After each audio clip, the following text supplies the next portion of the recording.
Good morning. Good morning. And welcome to another lecture given by the Institute of Divine Metaphysical Research Incorporated.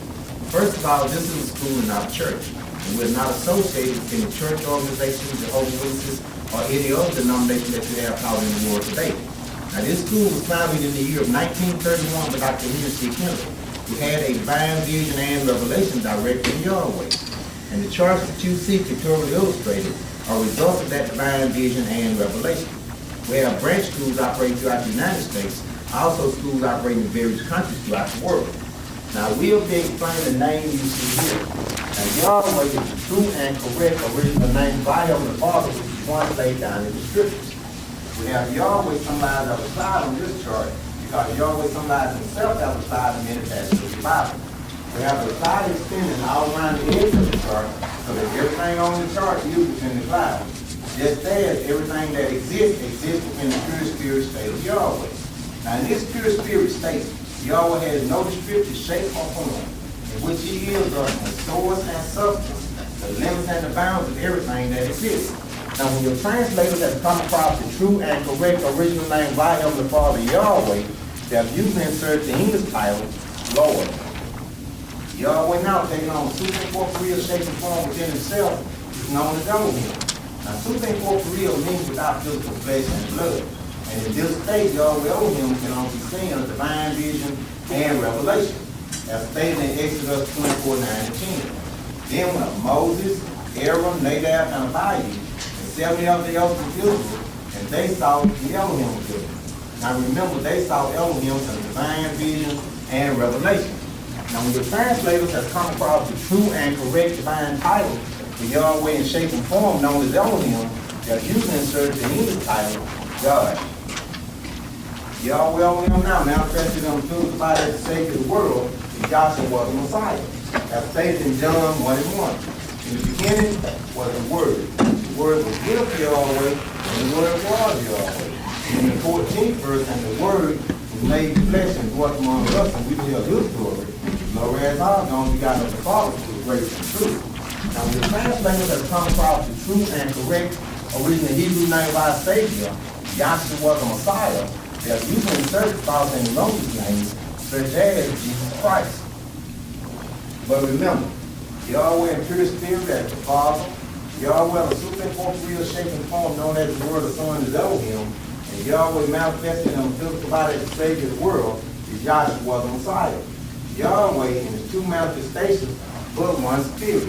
That's stated in 1 John 5 and 7. Well, there are three that bear reference in heaven: the Father, the Word, and the Holy Spirit. And these three are one. Now, my investigation on your part proves to you beyond a shadow of a doubt that the name and titles we teach here are true and correct, but that the names and titles that you have out in the world are false and erroneous. For example, look up the letter J. It is not and never has been any part of the Hebrew language. It did not come to existence in any language prior to the Middle Ages. Therefore, such names as Jehovah and Jesus are impossible renders by the Father true and correct original name Yahweh and his son Yahshua the Messiah. Our aim. Primary constitutional objectives of the Institute are as follows. First, to help you find and know Yahweh, our Elohim, as he really is and actually exists.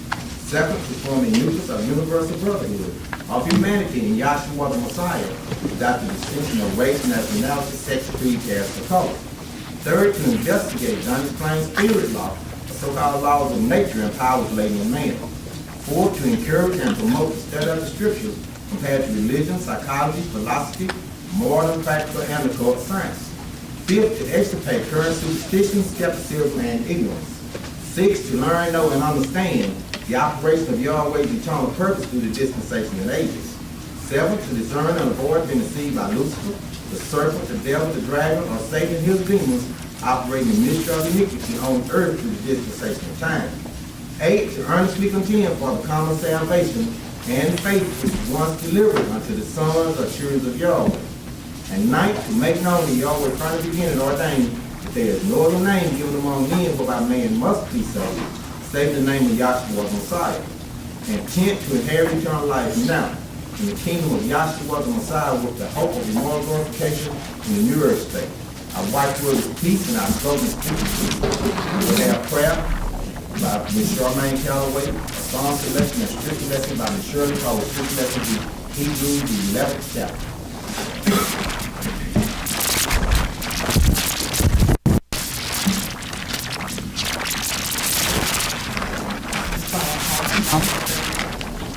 Heavenly Father, y'all, we mention and thankful that you allow us to assemble here today.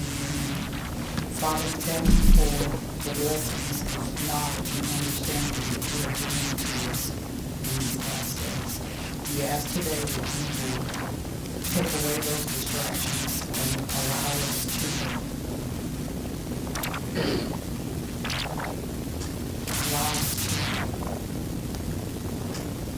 move into those things that you have prepared for us. We ask all these things in your Son's name. Hallelujah.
Scripture lesson in Hebrews, the 11th chapter. I will read from the Holy Name Bible, containing the Holy Name verses of Old and New Testaments, scripture comparing ancient authorities and various manuscripts, developed by the late A.B. Trainer, the Scripture Research Association Incorporated. Hebrews, the 11th chapter. Now faith is the substance of things hoped for, the evidence of things not seen. For by it the elders obtained a good report. Through faith, we understand that the ages were ordained by the word of Elohim, so that things which are seen were not made of things which do appear. By faith, Abel offered unto Yahweh more excellent sacrifice than Cain, by which he obtained witness that he was righteous, Yahweh testifying of his gifts, and by it he being dead yet speaking. By faith Enoch was translated that he should not see death, and was not found because Yahweh had translated him. For before his translation he had this testimony that he pleased Yahweh. But without faith it is impossible to please him. For he that cometh to Yahweh must believe that he is, and that he is a rewarder of them that diligently seek him.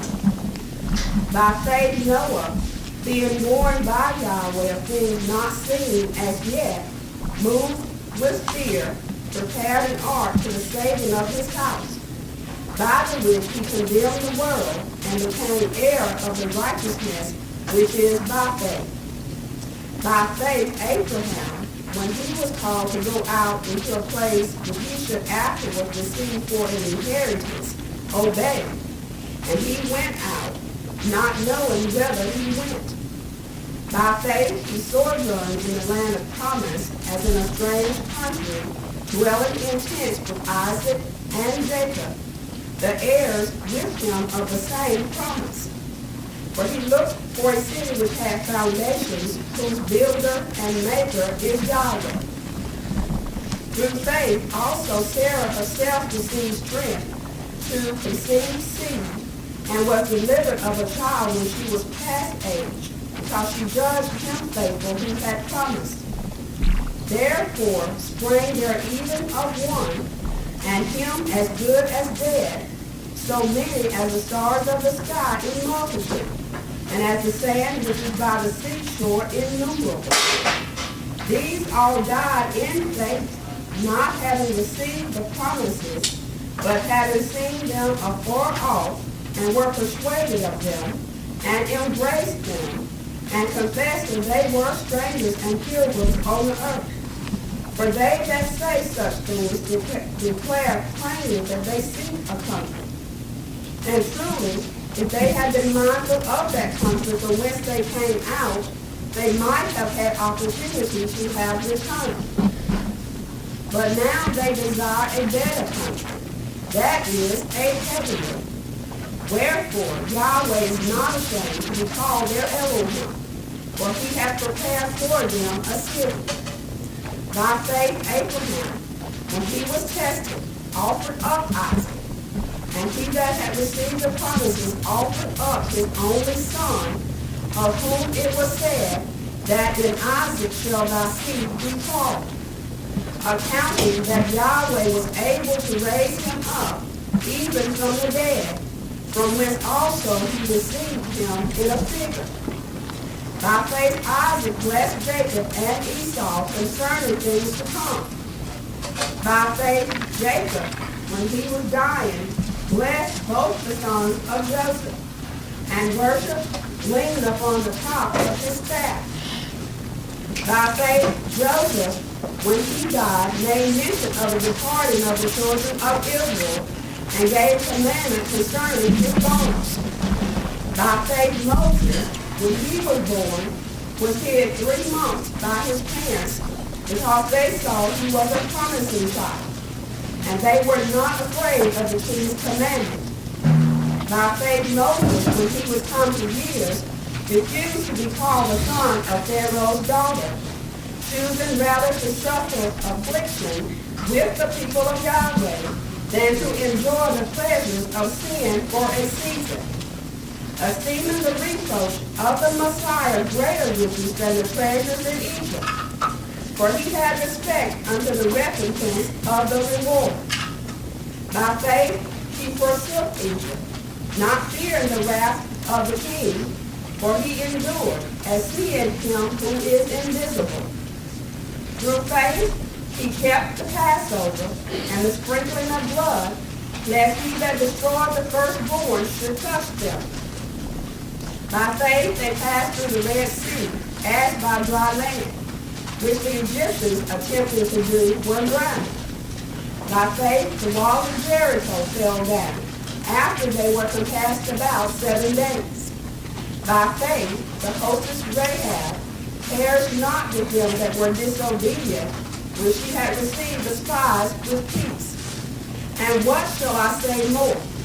For the time would fail me to tell of Gideon, and of Barak, and of Samson, and of Jephthah, of David also, and Samuel, and of the prophets, who through faith subdued kingdoms, wrought righteousness, obtained promises, stopped the mouths of lions, quenched the violence of fire, escaped the edge of the sword, out of weakness were made strong, waxed valiant in fight, turned to flight the armies of the aliens. Women received their dead raised to life again, and others were tortured, not accepting deliverance, that they might obtain a better resurrection. And others had trial of cruel martyr's and scourgings, yea, moreover of bonds and imprisonment. They were stoned, they were sawn asunder, were tempted, were slain with the sword. They wandered about in sheepskins and goatskins, being destitute, afflicted, tormented, of whom the world was not worthy. They wandered in deserts and in mountains, and in dens and caves of the earth. And these all, having obtained a good report through faith, received not the promise, Yahweh having provided some better thing for us, that they, without us, should not be made perfect.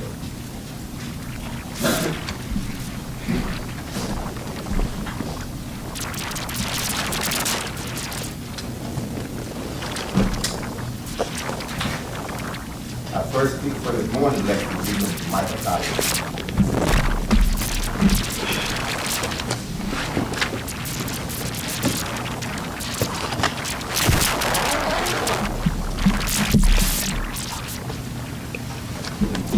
Good morning.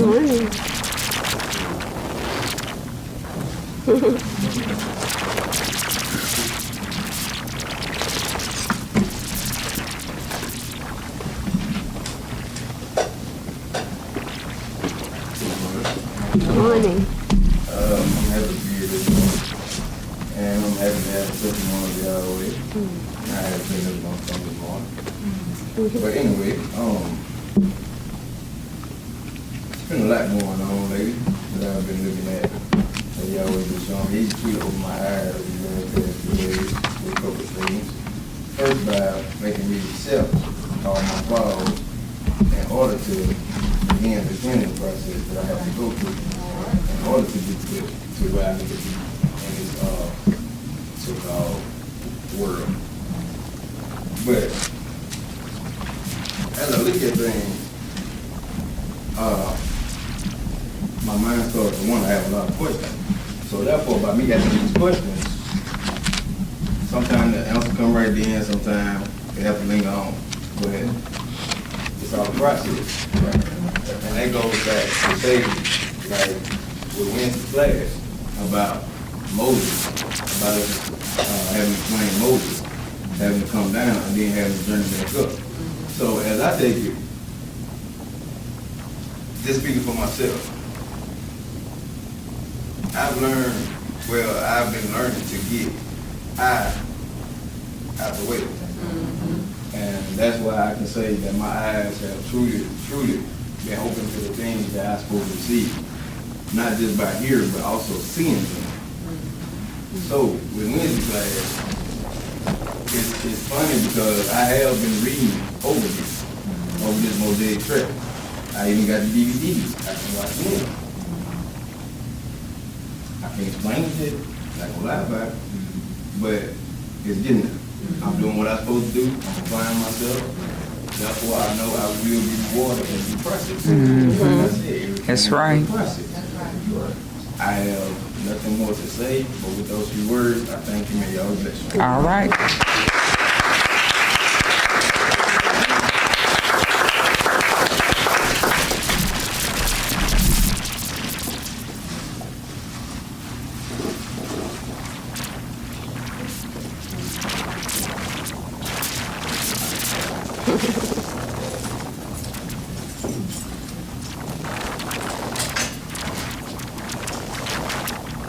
Next week, we will be topics.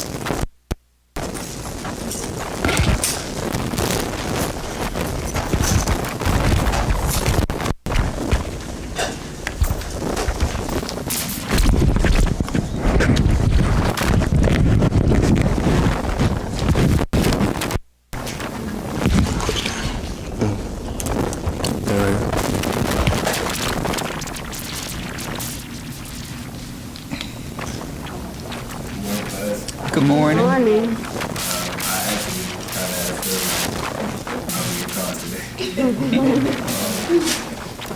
I always thought like what I would say, I got caught up with nothing comes to mind. But at the moment, like, I got to put in my head. Yahweh is kind of working with me. The main thing I would say he's working with me on right now is now I'm calling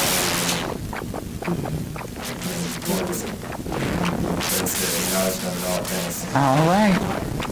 And the biggest thing I would say is basketball. Everybody knows the basketball. And what I've been beginning to learn is something that you think you worship more than Yahweh will use that. To use that against you. Well, I would say more so with you. But, like, at one point in time, I know that I say, like, I have like a bad basketball game or something, like my whole day is like bad. You know what I'm saying? I got to the point now where I'm not like that.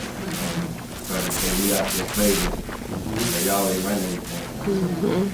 Like for example, I remember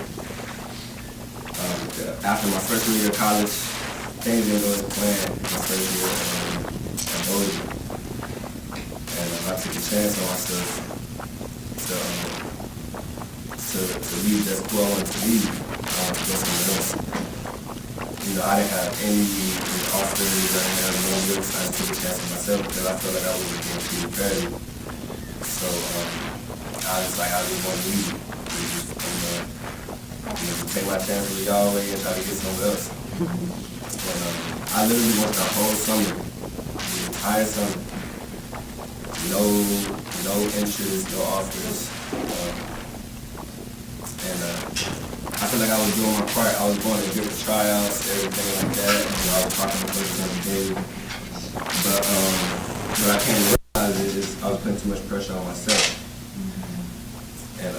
and I wasn't acknowledging Yahweh enough. I was Right. thinking it was me Right, that was getting right, done. right. So once I came to that realization, you know, talking to my mom and everything, that I had to take me out the equation, man, it's crazy. Like literally like it all came so fast. Like as soon as I took me out the equation, it came so fast. Literally, I think I didn't get my first offering until August 22nd. School started like August 7th. And I don't know if a lot of you know, but like as a basketball player or as a person my age period, like that is so stressful. You know, waking up depressed every day. But it all happened so fast. I got like 3 offers like in one day really. And then the crazy thing is, say how y'all would work, the crazy thing is the same school that I left was the same school that called me back. The same day I got 3 offers. And they offered me and they wanted me to come back. And I was equipped this time. I was like, y'all got to come some more money. Y'all want me to come back, true. But I ended up going back. Had a pretty good year. Got some more offers, and you know it's been good ever since. But the main thing that I learned from that was to take me out the equation and acknowledge Yahweh and everything. Right. And even now, even to this day, I still have to like make sure I don't lose myself in that. Right. You know? And because one thing that I don't have, you know, Yahweh gave me a different life by moving to Texas and everything, but one thing that I couldn't dwell on or rely on was not being able to come to class. And I had to learn that the truth, to me, in my mind, growing up, the truth has always been right here in Meridian, Mississippi, in this class. I don't want to go to no other class. Everybody in here is family to me. I just thought that it was here, like, but I had to learn that the truth is in me. Right. That's it. And I just had to learn that because I was so stuck on this class. I'll never forget. I'm sure my mom has told a lot of you guys, like, the experience we had my freshman year in freshman year because we went to a different class, and you know, they were putting so much worship on the man. They were saying Dr. Kinley was "What is Yahweh?" And that's how I knew that the truth was in me, because I wasn't feeling the whole vibe as soon as I walked in there,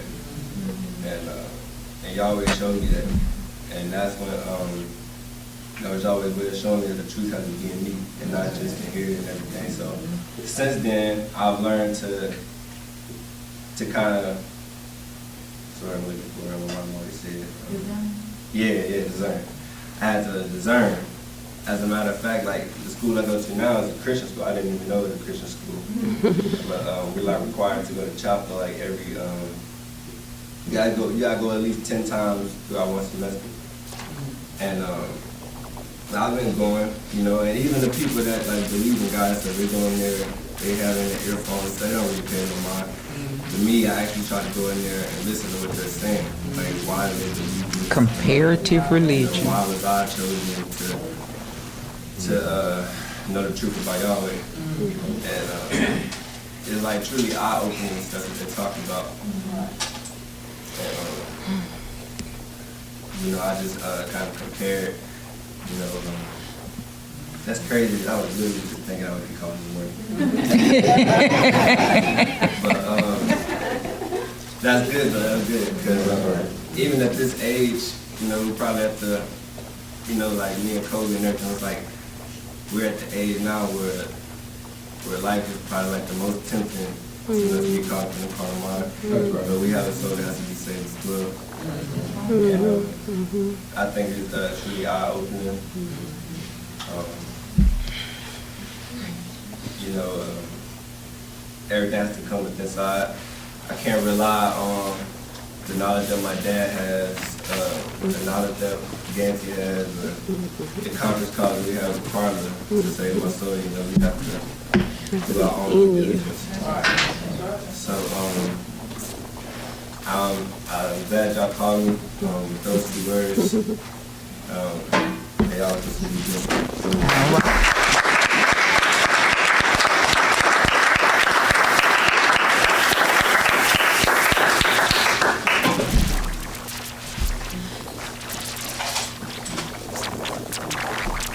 Next, we will talk about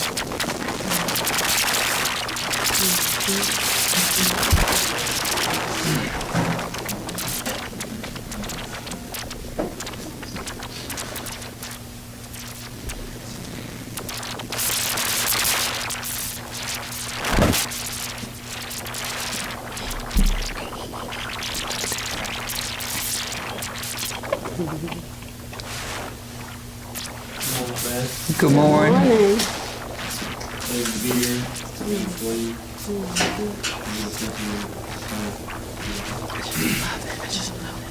I'm so being up here today. I just want to get into what I've been going through lately. You know, the Wayne Care is a Christian school. I think they do gas. All I'm talking about is 4 gospels. Matthew, Mark, Luke, and John. I just wanted to talk to the people here. I just started false stuff going around the street. And I thought it was too late the other day.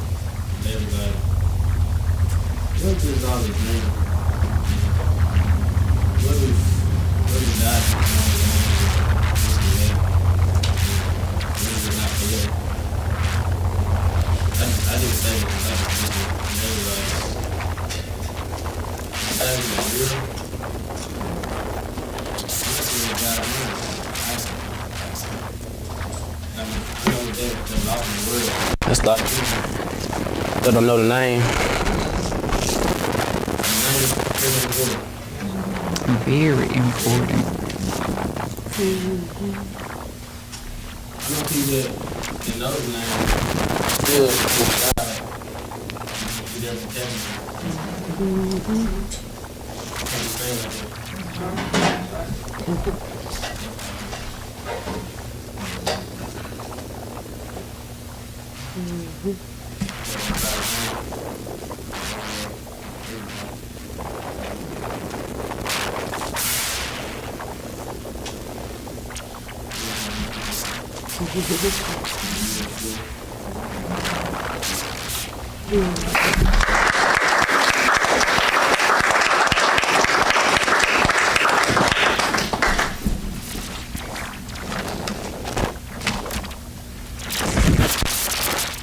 next speaker will be Mr. Lois Perry.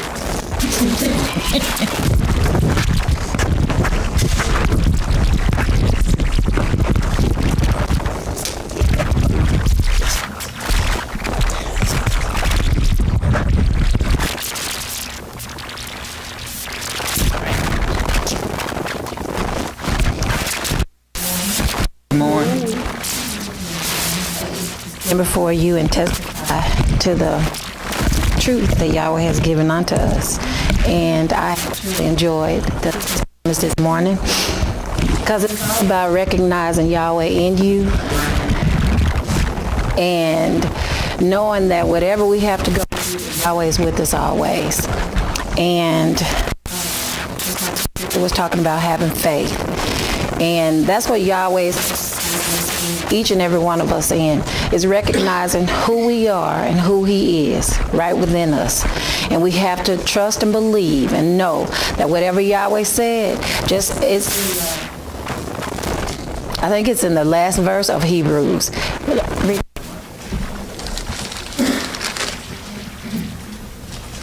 The scripture lesson this morning.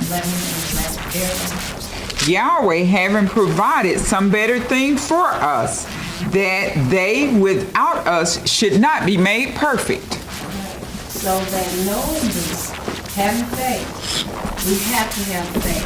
Yahweh gave us, in the scripture lesson, He gave us all the Examples of how he has made everybody know and understand who he really is and how he actually exists.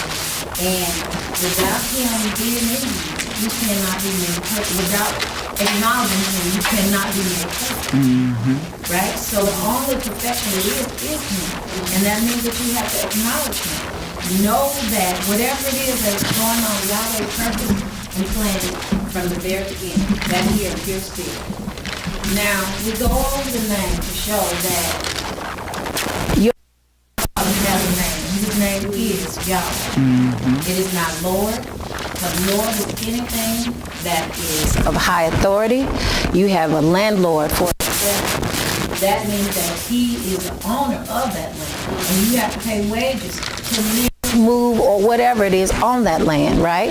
So that is Title. that landlord himself, he has a name. Whether it's Jones, Mr. Johnson, Mr. Smith, so therefore that's title, right? And God is anything worship. That is not a name. It is also a title. God is anything that is worship. You can worship crystals, rocks, and animals, and anything it is, but they have names as well. All right? Even the God of this world the God of this world, we know that he has a Name. Satan. He's the God of He's right, but Yahweh allowed him to do that. But he only has a short span. Because Yahweh said, when you come to recognize and understand and know, all of this has a purpose, but it's my purpose, my plan. It's all about me. Regardless of what it looks like. It's all coming to I'm getting the worship. I'm getting the praise, glory. honor, and glory for all these things. And Yahweh has told us everything that he's created, it has to be destroyed.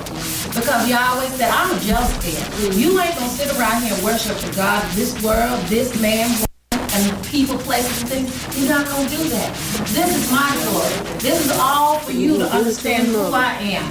And in order for you to live, move, and have your being, you have to recognize who I am. Because this is Yahweh's purpose. That's right. And that's what Yahweh's trying to get us to understand. You know, people want to get praise, honor, and glory, and then when they don't get it, you're pissed off and you're mad. But who are you? And see, that's why I say you better sit down with that. You better sit down with that. But I just give all praise, honor, and glory unto Yahweh, because I am thankful unto him for the knowledge that he has given unto me. And Yahweh showed us that back here, Yahweh said that he made his ways known unto Moses and his acts unto the children of Israel. So let's go back here, the way Yahweh set it up. Because Yahweh set this thing up, that precept must be upon precept, line upon line, right? And that everything that Yahweh showed and taught us in this school, he showed us that he repeats over and over. So guess what I'm about to do? I'm going to repeat over and over. That's what Yahweh said. Because if there's anything new, if a man comes to you with any new private interpretation, he's a lie. Because Yahweh says that this is how you should go. And if they want to cut out the law and the prophets, which were the witnesses, now, see, when you want to get rid of the witnesses, that means that you're trying to cover up something. You don't want the truth to be known. But see, Yahweh said those were his witnesses, That's the law right. and the prophets. So that's where we're going to go. If you're going to go to the law and the prophets, that's where he laid down these nuggets and these, the witnesses are hidden within the witnesses. Because it's only, if you can only understand, the truth is laid down in the witnesses, right? And that's where when you're on the trial, you have to have witnesses. Because what are they going to do? They're going to testify to what is the truth. Now, you ain't going to, the witnesses always, they always work to the good, to the truth, right? So that's what Yahweh said, go to the law and to the prophets. And if anybody tells you anything, it's because there's no light or understanding in them. Now, they don't do this in the church. They may pick them 1 or 2 verses out of it and try to run with that and miss the whole thing because they want to show their own With their private interpretation of what they think it's about. But this is what Yahweh has set it up. He gave us witnesses. line upon line, line upon line, over and over again. Yahweh does not change. The truth does not change. It don't need no help. But the witnesses are there to verify, to confirm that what Yahweh has given unto us, it is the truth, right? So Yahweh made a promise back here to a man called Abram, right? And he told him that through his seed, he would bless all nations, both Jew and Gentile, and that his seed will sojourn down into a land that was not theirs, right? And at the appointed time, he would bring them up. Okay, so back here, we know that Abraham had Isaac, and he had Ishmael. And Isaac had Jacob and Esau, right? So there was a lineage that Yahweh had set up from the very beginning, where that this promise was going to sojourn for years and years and years, and it had to do what he set it up. He said that he would bless them, and they were truly blessed. And Yahweh was showing me this too, how I was reading and going over it, how that with Abraham, there was Sarah, right? He was the wife. But Yahweh, this is how Yahweh operates. And we have to see and understand how that Yahweh came into them at an age where it didn't appear that they could bring forth, right? It appeared that there was no help or no hope for them. But Yahweh said that he would give this to them. That's so right. Guess what? Yahweh had to make good on that. Just like Yahweh comes into us at a state where we have to go through trials and tribulations and afflictions and things of this world, right within ourselves. And it appeared at some point that Yahweh ain't listening to me. That's right. Yahweh, where are you? What's going on? But Yahweh comes into us at a moment where we think he doesn't see or hear. But that's when Yahweh makes good on that promise. Whatever he said he was going to do, he made good on it. That way you know. That's confirmation. That's about faith. That's right. Yahweh is showing you that I am the true Elohim. That what I say must come to pass. You may have to go through some trials and tribulations and some afflictions. You may have to, because sometimes that's the only way some of us gonna get turned around. And I'm talking about myself. Because we think sometimes We figured it out. We have has to bring us down. That has to be your separation. Let's go on back and continue from Winston's class. It has to be a separation. You have to be separated from your thoughts, your intents, your family, and that's the true family. Back here with Abraham, he had to be from Lot. He had to separate himself from them because there became murmurings and quarrels between them. Strife, right? Envy, malice, hatred, all of that. But that's okay though. You meant it for the evil, Yahweh for my good. And that's where whatever situation you get into, that's how you have to look at it. That's right. You may mean it for the evil, but Yahweh means it for my good. The only way you can see that and understand that is because Yahweh opens it up for you. And you're going to have to do that. So when Abraham is out here, he had to be separated from his kindred or his familiar. We looked that word up, but let's look it up again. Let's read it out loud so we can all see it. Look up familiar.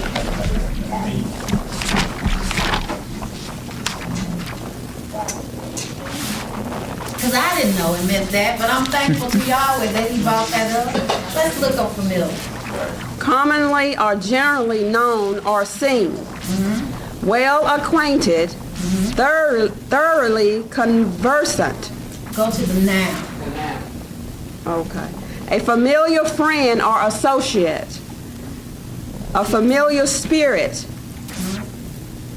A demon supposedly attending and A obeying. demon. Supposedly, go ahead. Attending and obeying a witch.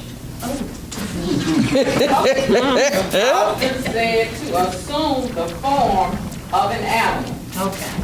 But a demon, that's a brute beast. That's exactly. So you have to understand that Yahweh said, remove yourself from these familiar, what you're familiar with, regardless of whatever, people, places, and things, those things that you're familiar with, okay? We can go down here. Well, Yahweh made that promise to Abraham. and he caused a famine up here in Canaan land, where they had to come down into the land of Egypt, right? So he had to remove him. Well, I don't want to skip around, but I've been going over this back here. I was trying to show how that with Abraham, that Sarah was barren, right? She wasn't able to bring forth. But at that appointed time, Yahweh allowed Sarah to bring forth. Right. Also, Abraham's son, he had a son, Isaac. Isaac had a wife also. Her name was Rebecca. She was barren. Right? She couldn't bring forth. But Yahweh allowed them to go in until these the concubines and the into bondage, basically, let's say bondage, and bring forth, but they weren't counted as that righteous seed. Okay? Going on down with Isaac. Isaac had Jacob and Esau, right? Jacob had a wife. Her name was Rachel. She was barren. Yahweh don't make no mistakes. I'm telling you. And even with us, Yahweh came unto us when we were barren. Right. We couldn't bring forth. Right. Until Yahweh spoke it unto us and brought himself In in childbearing, thou shalt be we were saved. caught up in the customs and traditions of this world. Celebrated Christmas, Easter, went to church, all of that. Some of us may not have, and that's a blessing to the younger ones that didn't have to, because Yahweh stopped that thing. Then you didn't have to, but you still got caught up in some other things. It may not have been church. It could have been even worse. Right? Because you have to deal with the people that don't know Yahweh. Although you knew, but you have to grow up into a knowledge and understanding of Him. That's what it's all about. And you have to hold fast to that Yahweh has shown unto you. Because you're going to be tried. You're going to be tried with Christmas. On every You're going to be side. tried with who you believe in, or why you don't go to church, or why, just all these things. See, that's why you have to learn Yahweh, so that you can come with an answer from Yahweh. Because Yahweh will give it to you, and you have to say, do your due diligence. Be diligent unto His word. When Yahweh say, learn of me, He'll make even your enemies to be at peace. That's right. He ain't so much talking about outside. That's right. Right here in. within Peace be yourself. still. Because them thoughts, that right there is one of the main things that can cause a man to come down with him within himself. That's the only It's his thing. thoughts. It's the consciousness of that man. And you have to be conscious of Yahweh's ever presence. I don't care where you are, where you go. Ask Yahweh to go before you to make everything already all right. And that's what Yahweh showed me too. Yahweh walked with us and talked with us each and every day. But you have to recognize the voice that speaks. And it sounds so much like yourself, don't it? Sounds so much like yourself. But then that's what Yahweh, you have to connect with that. You have to accept that. And it was something else. Yes. But didn't know back here. Just showing how Yahweh repeats himself over and over. And then you look how that when Yahweh spake to any of these back here, he said, I am the father of Abraham, Isaac, and Jacob. Did he not say that? But you look at Abraham's wife was barren, Jacob's wife. Look at the seed Yahweh had planted all down through the ages. And I said, wow. He could have said, I am the father of, he could have said any of them, but those were the main three. Abraham, Isaac, and Jacob. Look at how Yahweh came in as that true seed and delivered. And they all had seeds. Back here with Abraham. Was it Isaac? Isaac, he loved Esau more than he loved, He loved. Rachel loved, Rebecca loved. yes. Rebecca loved Jacob, and Isaac loved Esau. But back here, when they were giving out, The blessings. when he was giving out the blessings, Esau sold his birthright for a morsel of bread because he was hungry. And I said, isn't that something how that is? How that adversary can come, I don't care what you're hungry for, whether it's food, money, power, sex. Don't even know how to come in there and make you give up what you know is good for you. And you sell it. You give it up for that morsel of ignorance. Basically, that's what it is. So back here, Esau lost both his birthright and his blessing, right? Because of his carnal mind. You were looking to feed that carnal mind more so, that hunger that you have. Yahweh says that you have to have an appetite for me. You have to have an appetite of righteousness if you want to be fed. Yahweh said that he was that bread, right? Look at Yahweh said, he would give us that daily bread. That's that truth. The knowledge and understanding of him, that is what sustains us. And I saw this little caption, I love it. It said, feed my faith and my fears will starve to death. Think about that. That is beautiful. Feed my faith and my fears, because as long as you have faith in Yahweh, you know that something's got to happen. Something's going to happen. Something has to happen to the good, because Yahweh is not, he doesn't lie. The father of lies is the God of this world. That's right. Satan. That's right. Yahweh does not lie. Now let's go get back in here. I'm going to skip around, but I'm trying to bring Yahweh and move me where I need to go. All right. So Abraham, the promise was made, and the children of Israel had to come down here into a land that was not theirs. They were being evilly entreated. They were being afflicted. They were being tried on every side. But then Yahweh had one to grow up down here. And his name was, well, let me get back up here. Abram's name was changed to Abraham. And his name means father of a multitude. And Sarah's name was Sarai. And Yahweh changed her name to Sarah.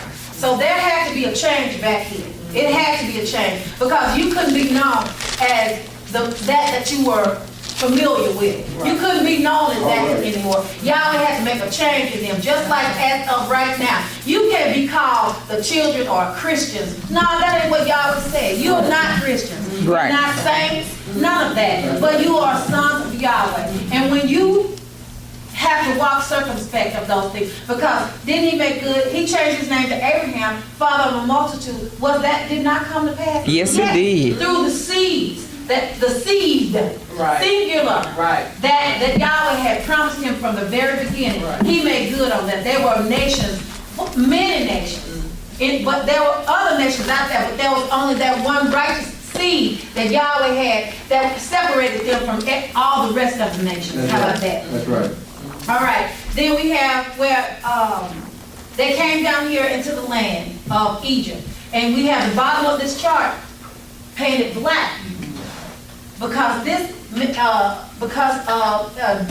denotes darkness or ignorance, right? Down here in the land of Egypt. But at an appointed time, down here, Moses was born.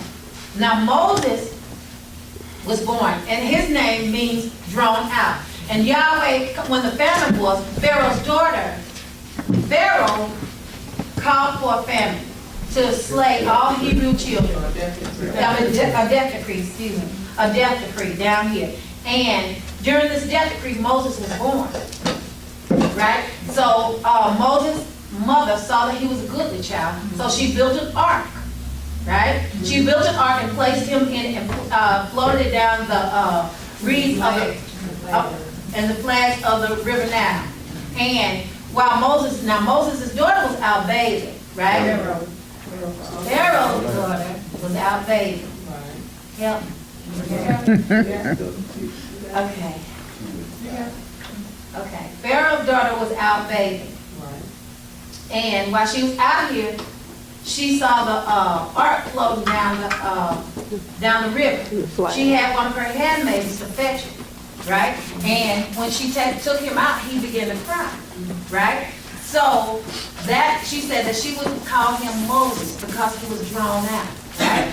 So she took Moses into her house, and had his sister saw what would become of Moses. So she went to Pharaoh's daughter and said, would you have me to get one of the Hebrew women to wean him and raise, to wean him. So, of course, Yahweh set it up to where Moses' mother was paid wages by Pharaoh's daughter to raise her own, right? So Moses grew up in the customs and the traditions of these Egyptians. But now, we know that Moses was not an Egyptian. Right. Because Moses had been circumcised. That's right. Right? See, that's how, when we grow up in this world, in the customs and the traditions of this world, when you don't act and react the way that the world does, there has to be something distinctive about you. We have been circumcised from the ignorance of this world. Yahweh has came in and cut away the ignorance. And when you truly know and understand and walk circumspect of the way that Yahweh has set it up in righteousness, you can't do it. You can't do it. If Yahweh's Spirit is operating in you, you can't do these things that the world does. You can't. And you can't stay down here. You got to get up. You got to get up out of this thing. And it's it has to happen consciously first, and then the rest will follow, right? Okay, so when he, after I think he was 40 years old, right? He went out one day, and he saw an Egyptian and a Hebrew quarreling. The Hebrew, he saw the Egyptian smite the Hebrew, and he intercedes, and he slew the Egyptian and buried him in sand. So the next day he came out, he saw two Hebrew quarrels, and the one that was in the wrong, he intercedes again, and the one that was in the wrong said, "Are you going to do me like you did the Egyptian yesterday?" So Moses knew that the word had gotten out of what had happened the previous day, right? So Moses had to flee for his life, right? So he came out here on the backside, on the backside of Midian, and while he was back here, he met. Give me that.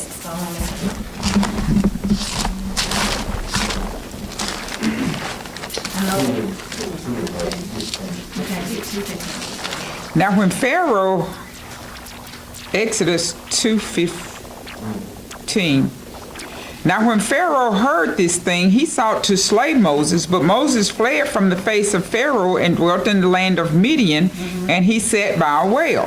Now the priest of Midian had 7 daughters, and they came and drew water and filled the troughs to water their father's flock.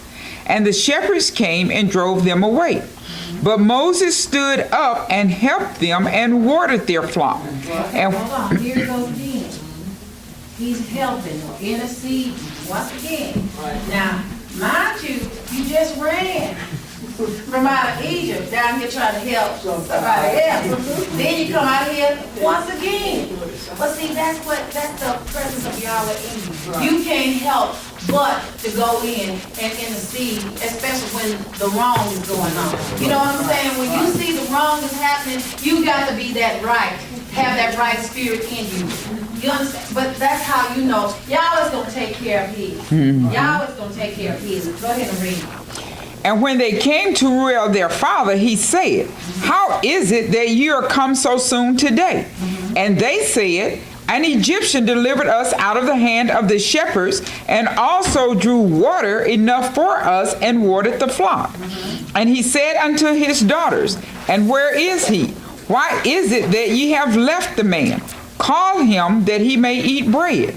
And Moses was content to dwell with the man, and he gave Moses Zipporah his daughter. Okay, all right, so Moses goes in and he sees the women at the well trying to water their flock, and they're being afflicted by these other shepherds. So Moses intercedes again. He waters the flock. They get home early, right?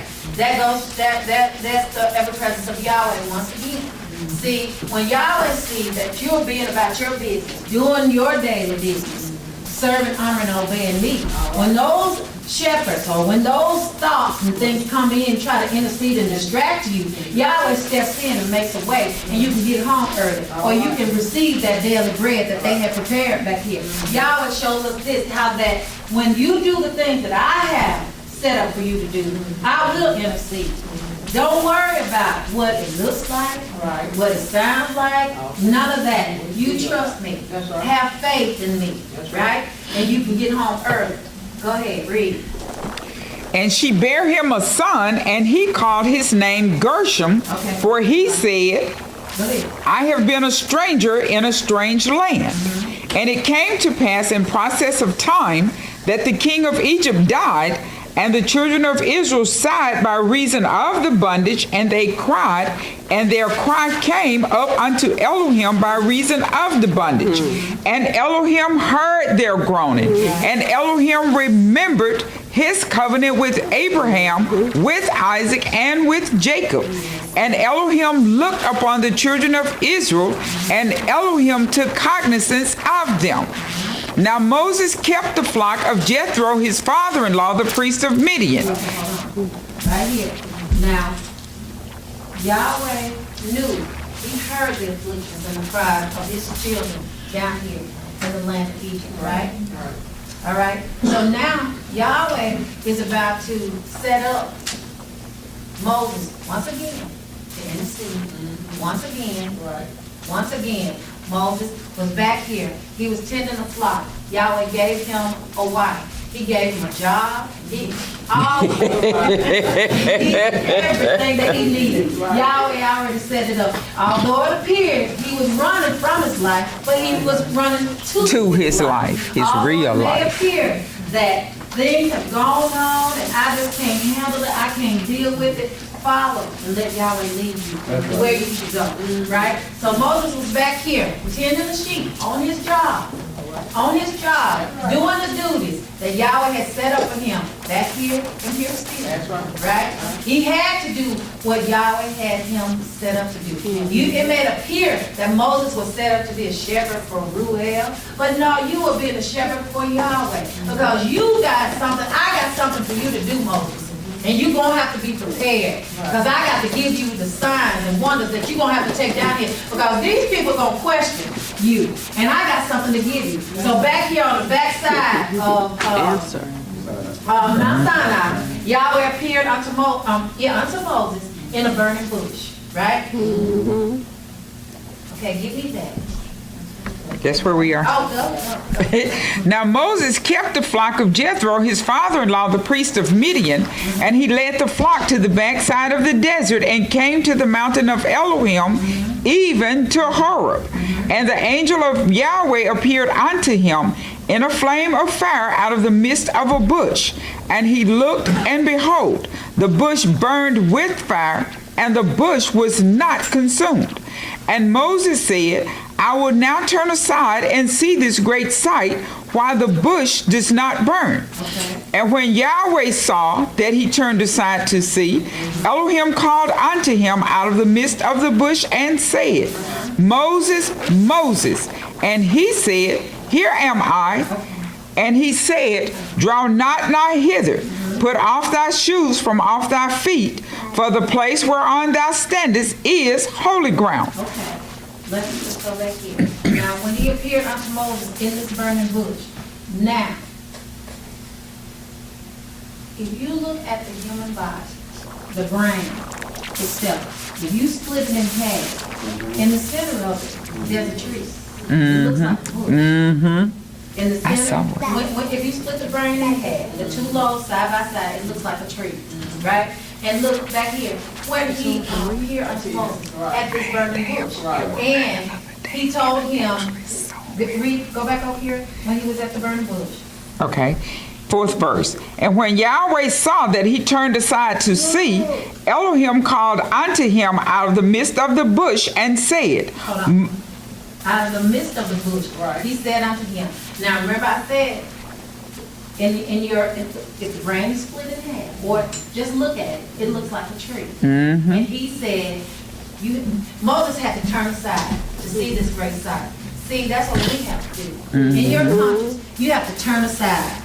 Turn away from what you're familiar with, thoughts. What all the thoughts, intents, and everything that you have, and see what it is that Yahweh would have you do. Now Yahweh had a purpose for Moses. He told him, I want you to come down here into a land that's not yours, and I want you to deliver my people. Go ahead, finish reading.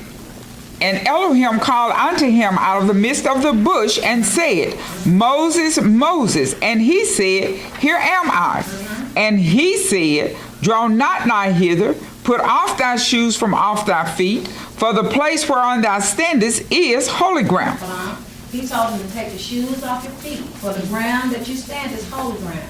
Now, it wasn't just because, it wasn't all of it, but the place where you're standing at this very moment, this is holy ground, right?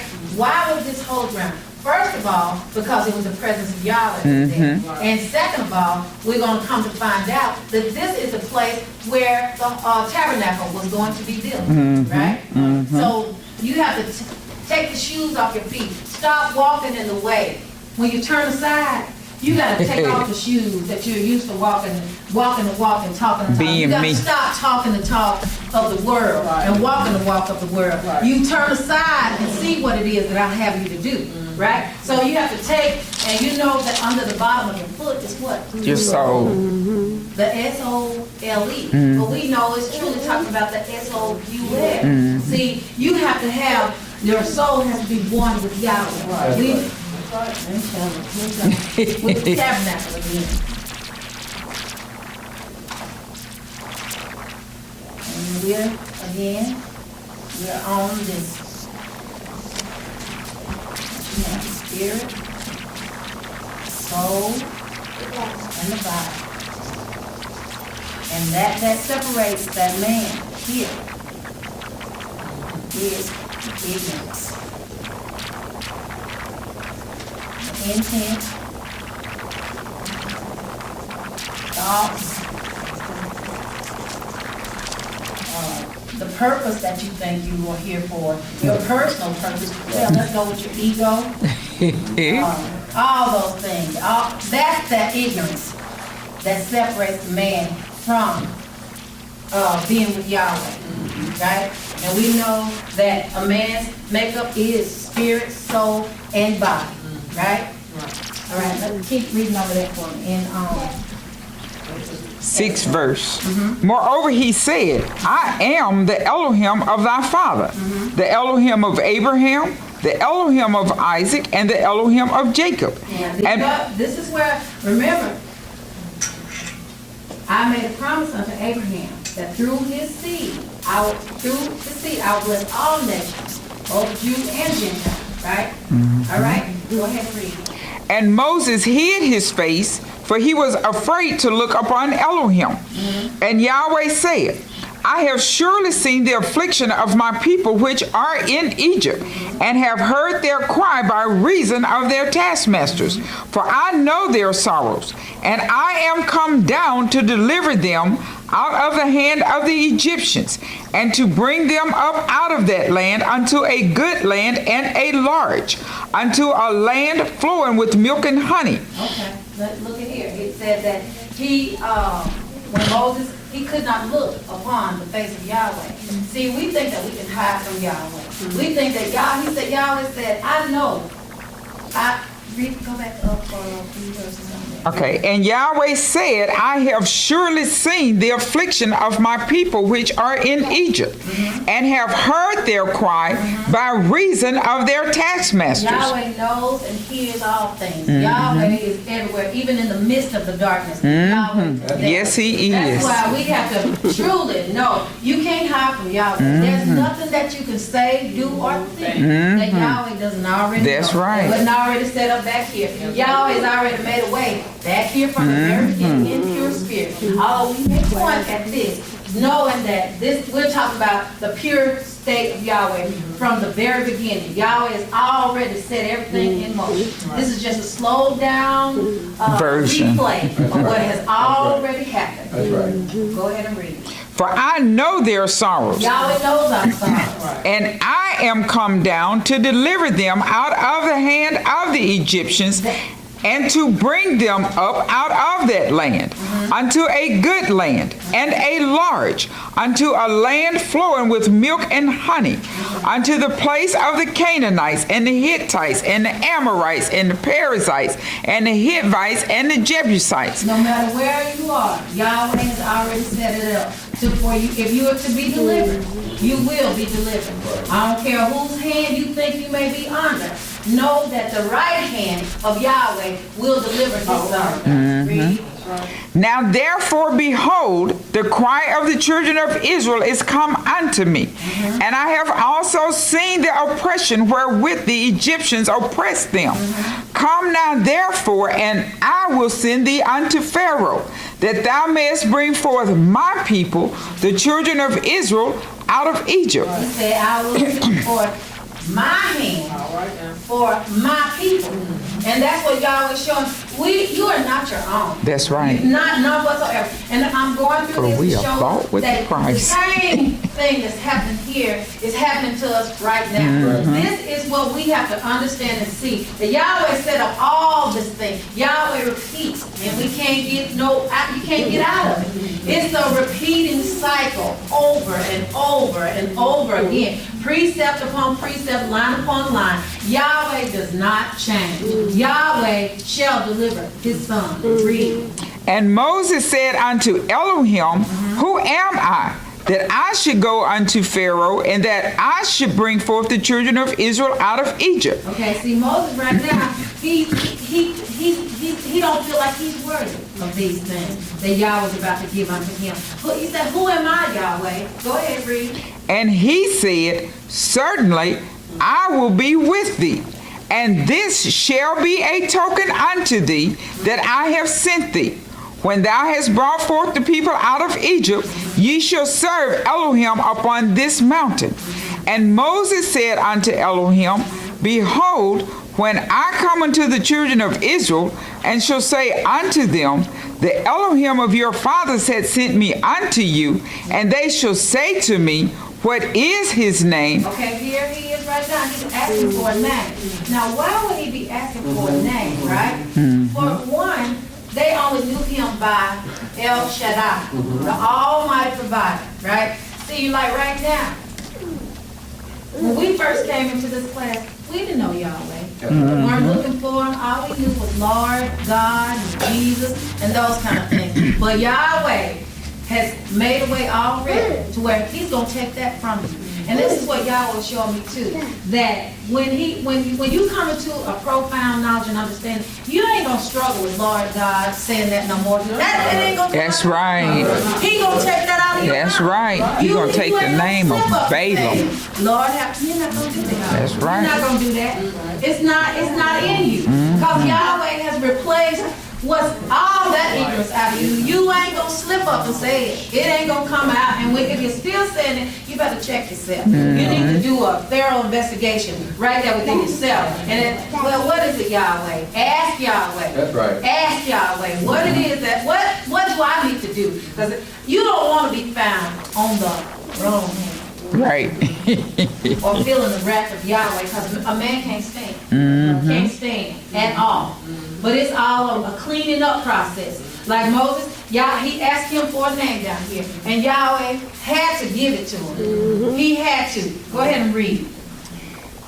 The Elohim of your fathers has sent me unto you, and they shall say to me, What is his name? What shall I say unto them?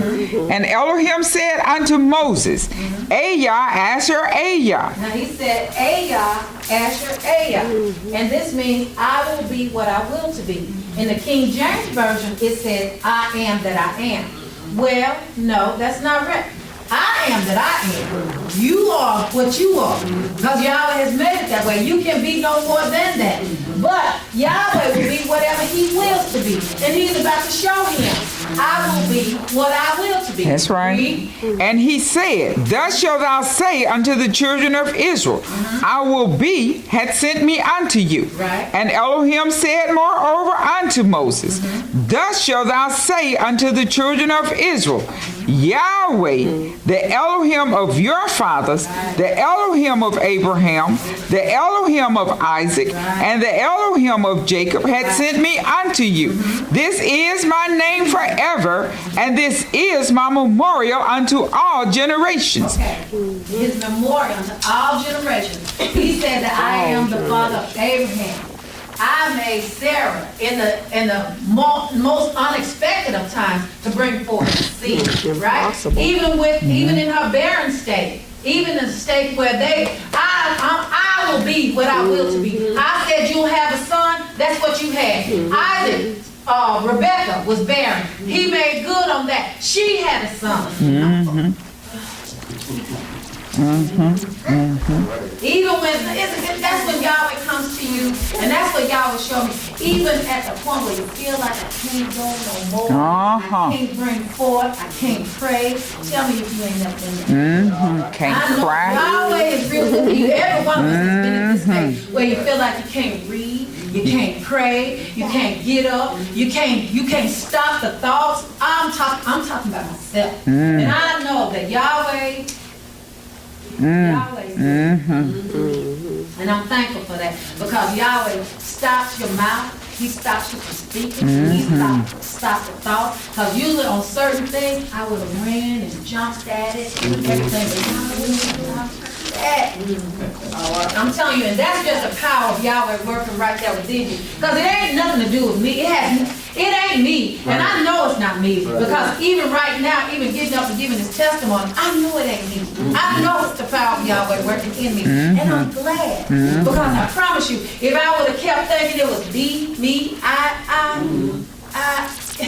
Yahweh, thank you. That's all I can ever say. But that's why we have to turn aside and see the salvation of Yahweh, because it's to the saving of your soul. That's what you have to do. You have to turn aside. And Yahweh showed us here.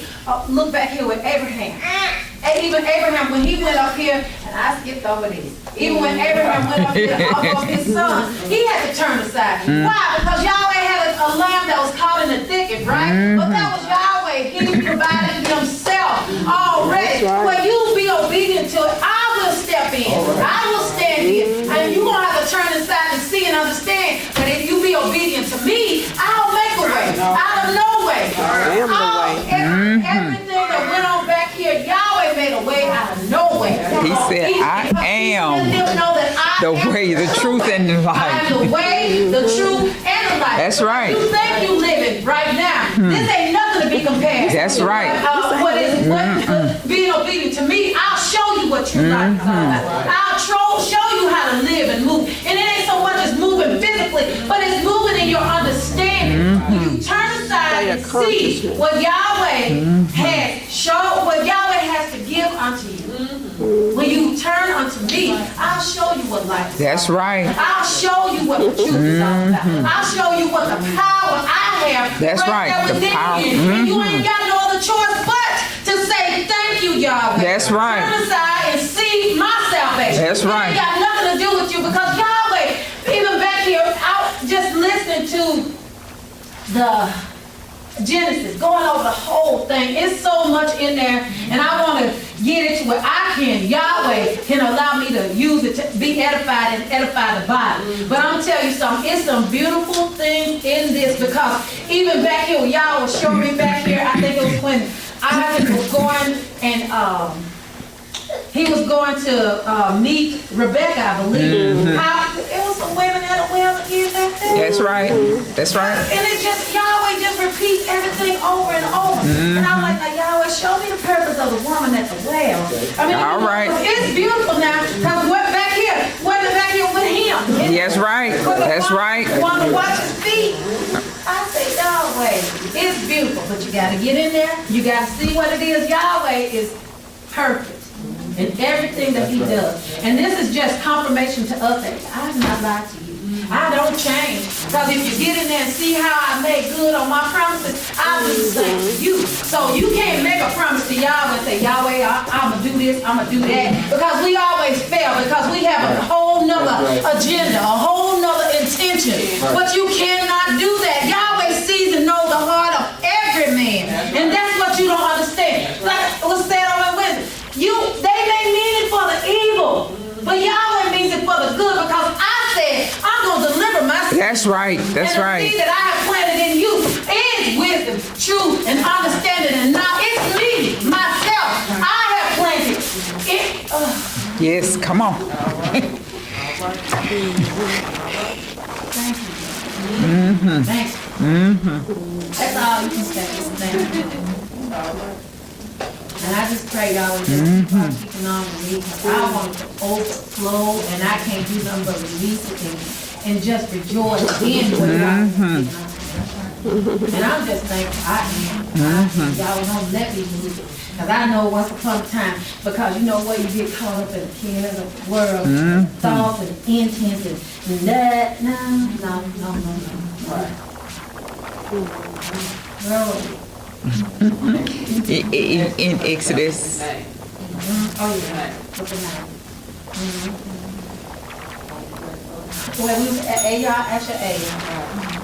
All right. He gave him his name. Remember, we said that they only knew him by El Shaddai. And I was showing how that when we came down in this world, all we knew was Lord and God. And Yahweh got rid of all that because he showed you that there was no J in the Hebrew language because Yahweh spoke unto the Jews first, right? Thank you. Hebrews. All right, and we show that there's no J in the Hebrew name. Therefore, it even says in their own thing that it don't even have no authority over the name of Yahweh. So that just cancels that out. We looked up Hova means ruin or disaster, right? It's just Yahweh's name. Yahweh gave himself a name above any other name. And the way Yahweh did it is that he had the man so scared of it that he gave him a tetragrammaton. And it was too sacred for man to utter. And the only way that you are, it was too sacred. And then Yahweh showed how that he made a man and a woman, right? And they only had one vowel in their name. That just shows you that I am Yahweh and I changed. Now Yahweh is powerful and that you put the one vowel in the source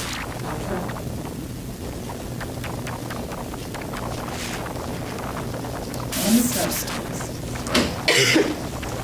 Yahweh shows that he is both source and substance. He's the father and the mother of all things, right? And Yahweh used the vowels that are in these names and put it in between these tetragrammatons. And it was only 4 consonants that they used as a tetragrammaton. And I was looking at that, how that in common era, men went in and tried to put diacritical marks to fix it to where you wouldn't even be able to pronounce the name of Yahweh, that you'll have to pronounce it as Adonai or something. But then that goes to show you that they didn't want you, they tried to deny the power of Yahweh or tried to deny Yahweh himself. But if they only knew the power that was in the name, if they only knew that that was the only way that you could be delivered in his name, and they cut themselves off because of their own ignorance, because you wanted to be praised, honored, and rewarded physically for the things, because that's what these preachers do. That's all. It's just a money-making scheme.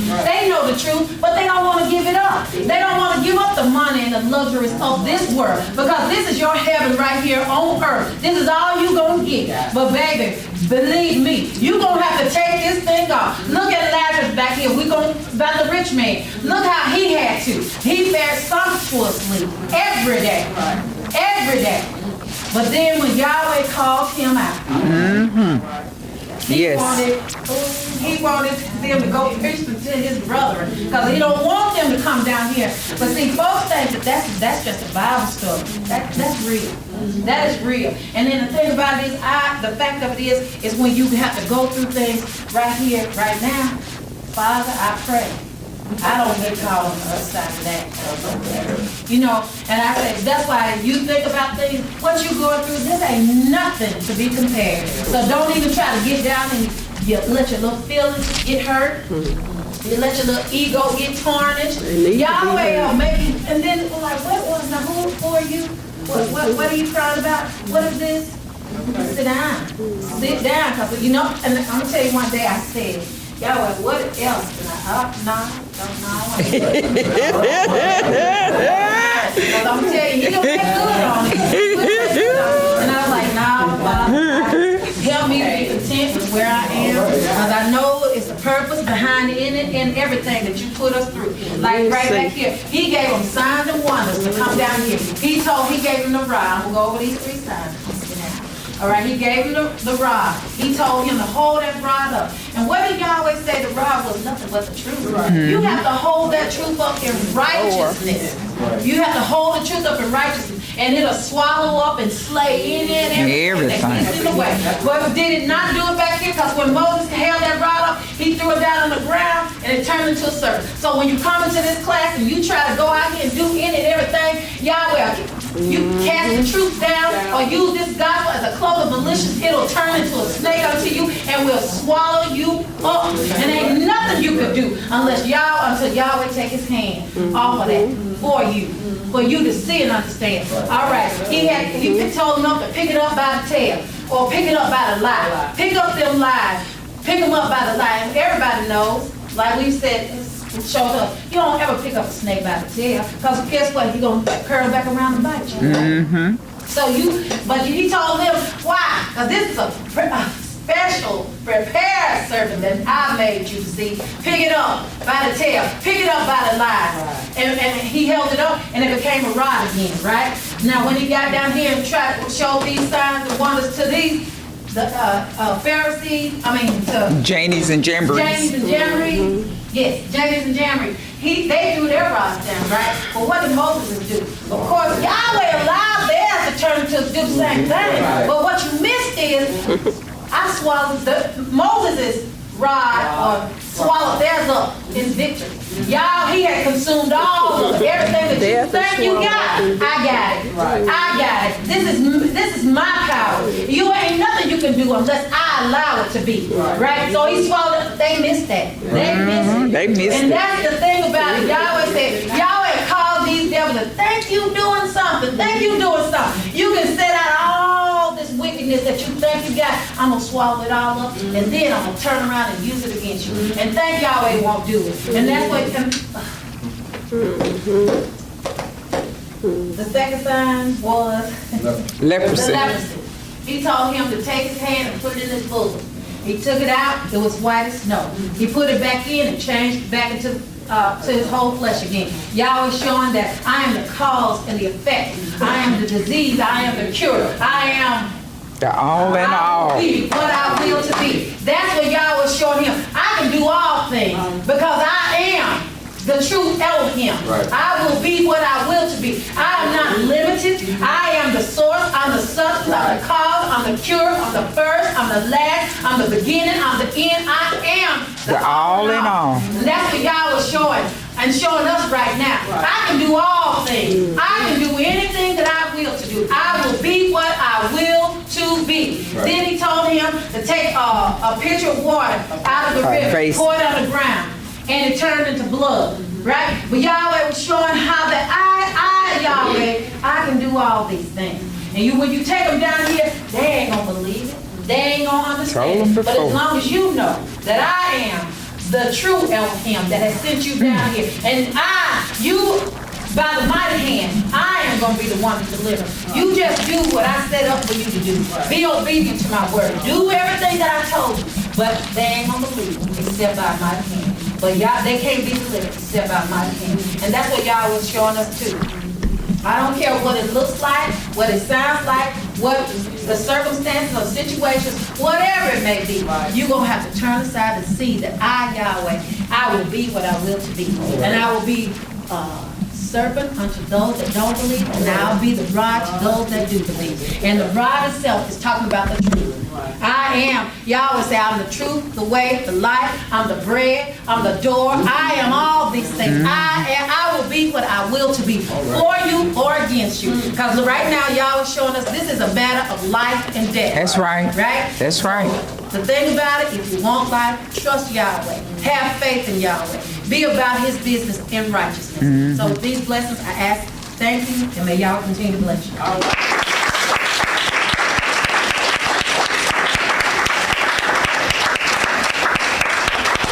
Our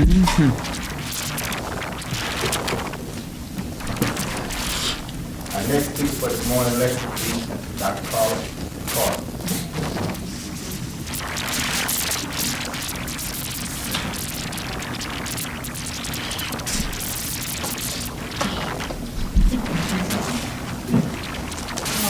Good morning. She came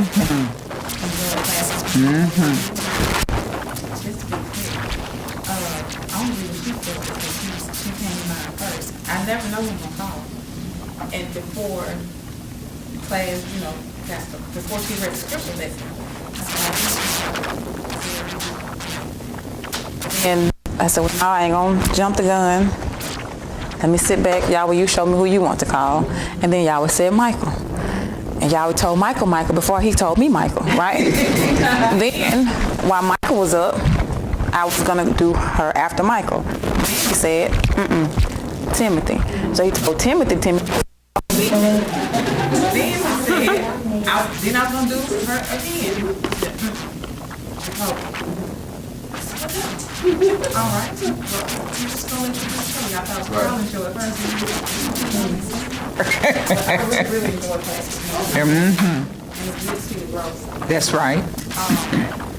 There's so many things that are said this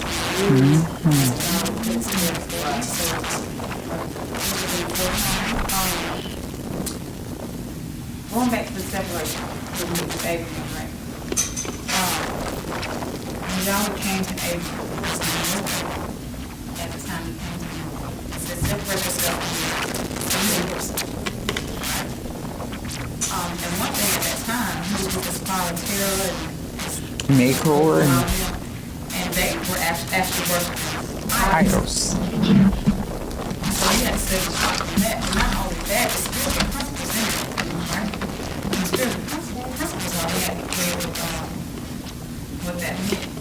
And what it meant and then it meant. He said, I said that kind of intends or something like that, whatever the word was, intending to, I guess, portray stuff in a certain way, obeying a witch, right?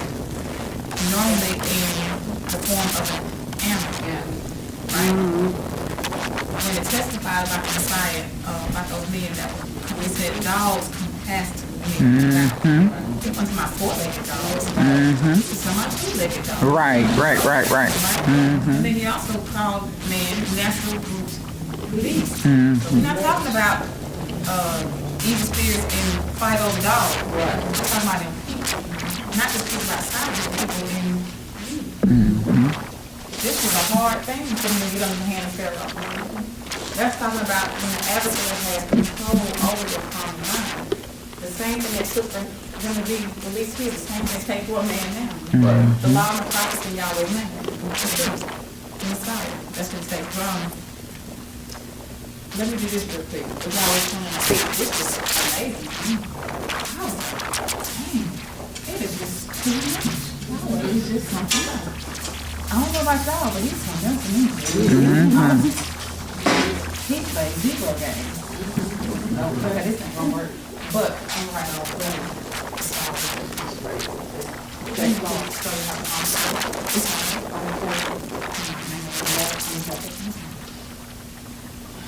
do you know that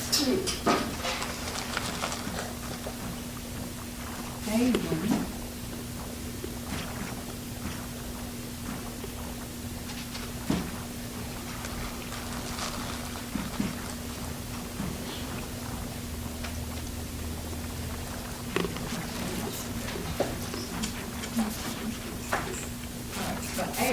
when you look up the etymology of Abram, guess what that means? Exalted father. Abraham, after he had to separate from himself, he had to be brought down a little bit. Because he was one father, right? And once the hour started working with him, after these things, the word of God came to Abraham said, after these things, once he started working with Abraham, right? That's when he had to change his name, because now he knows it's not human. Right. He knows it's Yahweh, that's what human coming, right? Right. And so the exalted father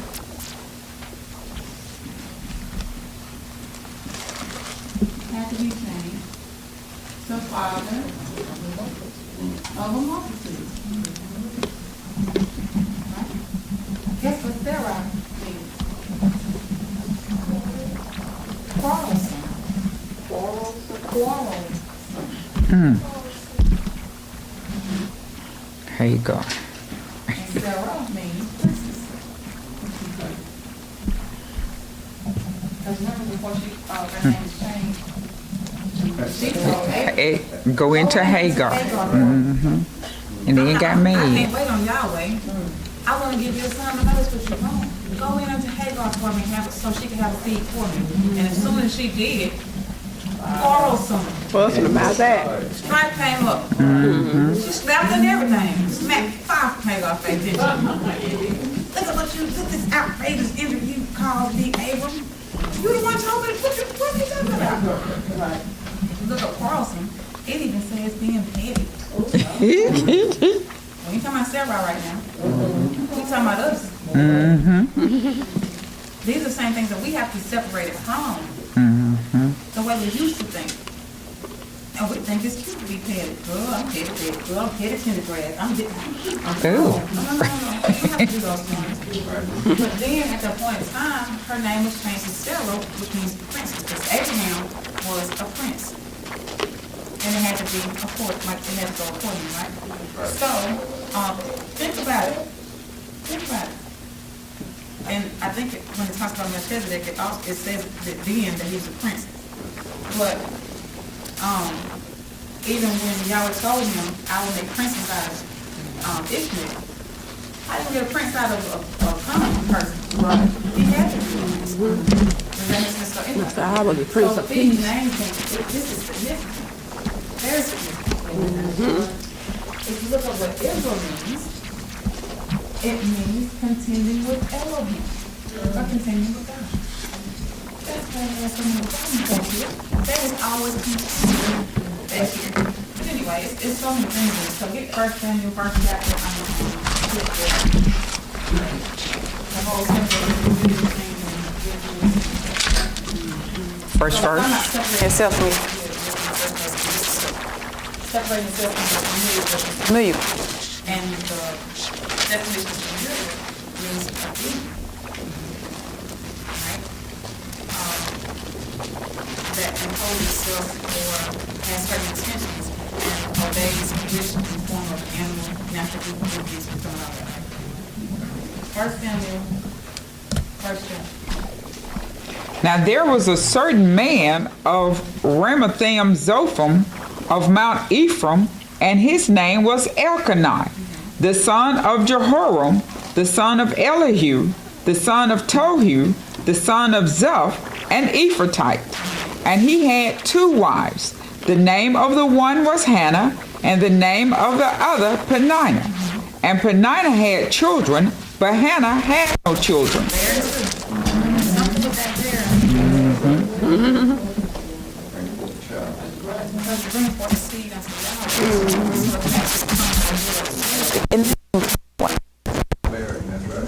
But keep reading. And this man went up out of his city yearly to worship and to sacrifice unto Yahweh of hosts in Shiloh. And the 2 sons of Eli, Hophni and Phinehas, the priest of Yahweh, were there. And when the time was that Elkanah offered, he gave to Peninnah his wife, and to all her sons and her daughters portions. But unto Hannah he gave a worthy portion. For he loved Hannah, but Yahweh has shut up her womb. Who shut it up? Yahweh. Yahweh shut up her womb. And her adversary also provoked her sore adversary. And her adversary also provoked her sore for to make her fret, because Yahweh had shut up her womb. Now, when David was talking, he said his adversary, his adversary is his own household. You are your own worst enemy. You are your adversary. That carnal mind thinking that you can do this and you can do that, or I'm ashamed, I don't want nobody to think that I can do it, Her adversary provoked her sore and made her fret because she could not bring forth the Yahweh of her womb. That's what the scripture is talking about.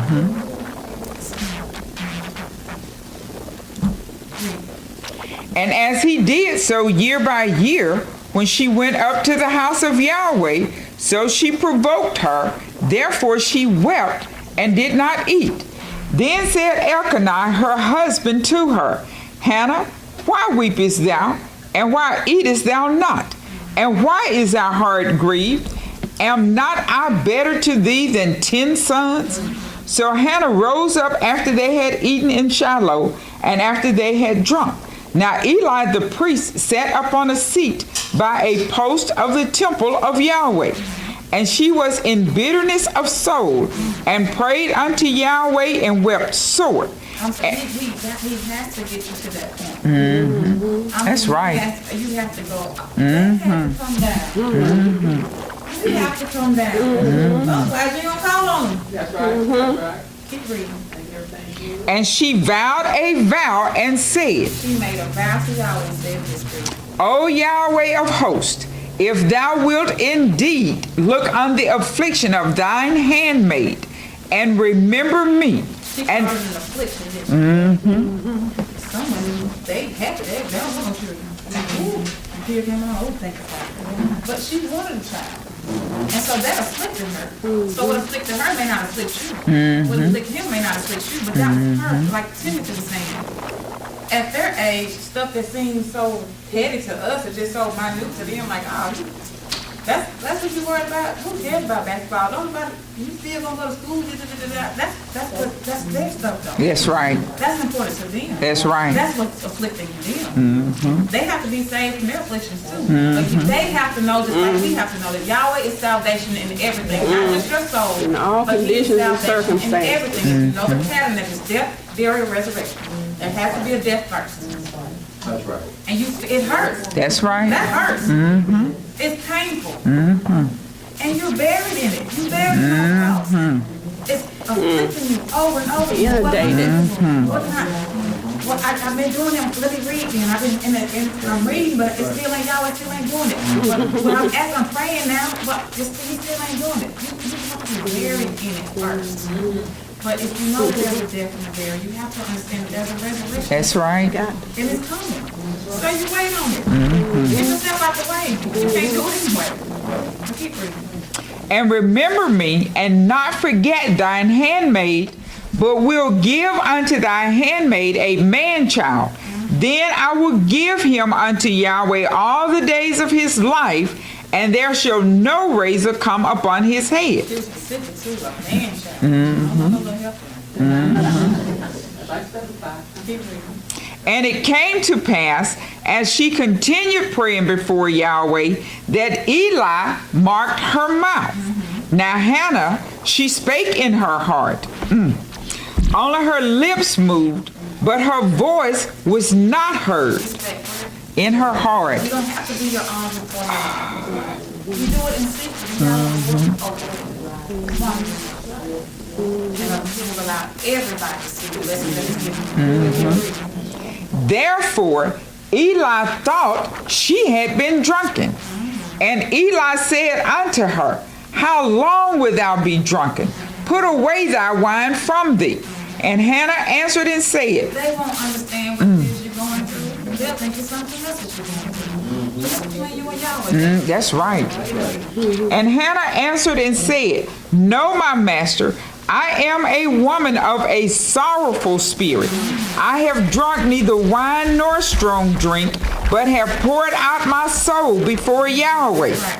Count not thine handmaid for a daughter of Belial, for out of the abundance of my complaint and grief have I spoken hitherto. So she brings it to you. No. That tells you, you gotta go through something. You're gonna have to go through it. That's right. It's not gonna be no good video. I be looking for somebody. It's major. That's what that's it. That's what you're doing right.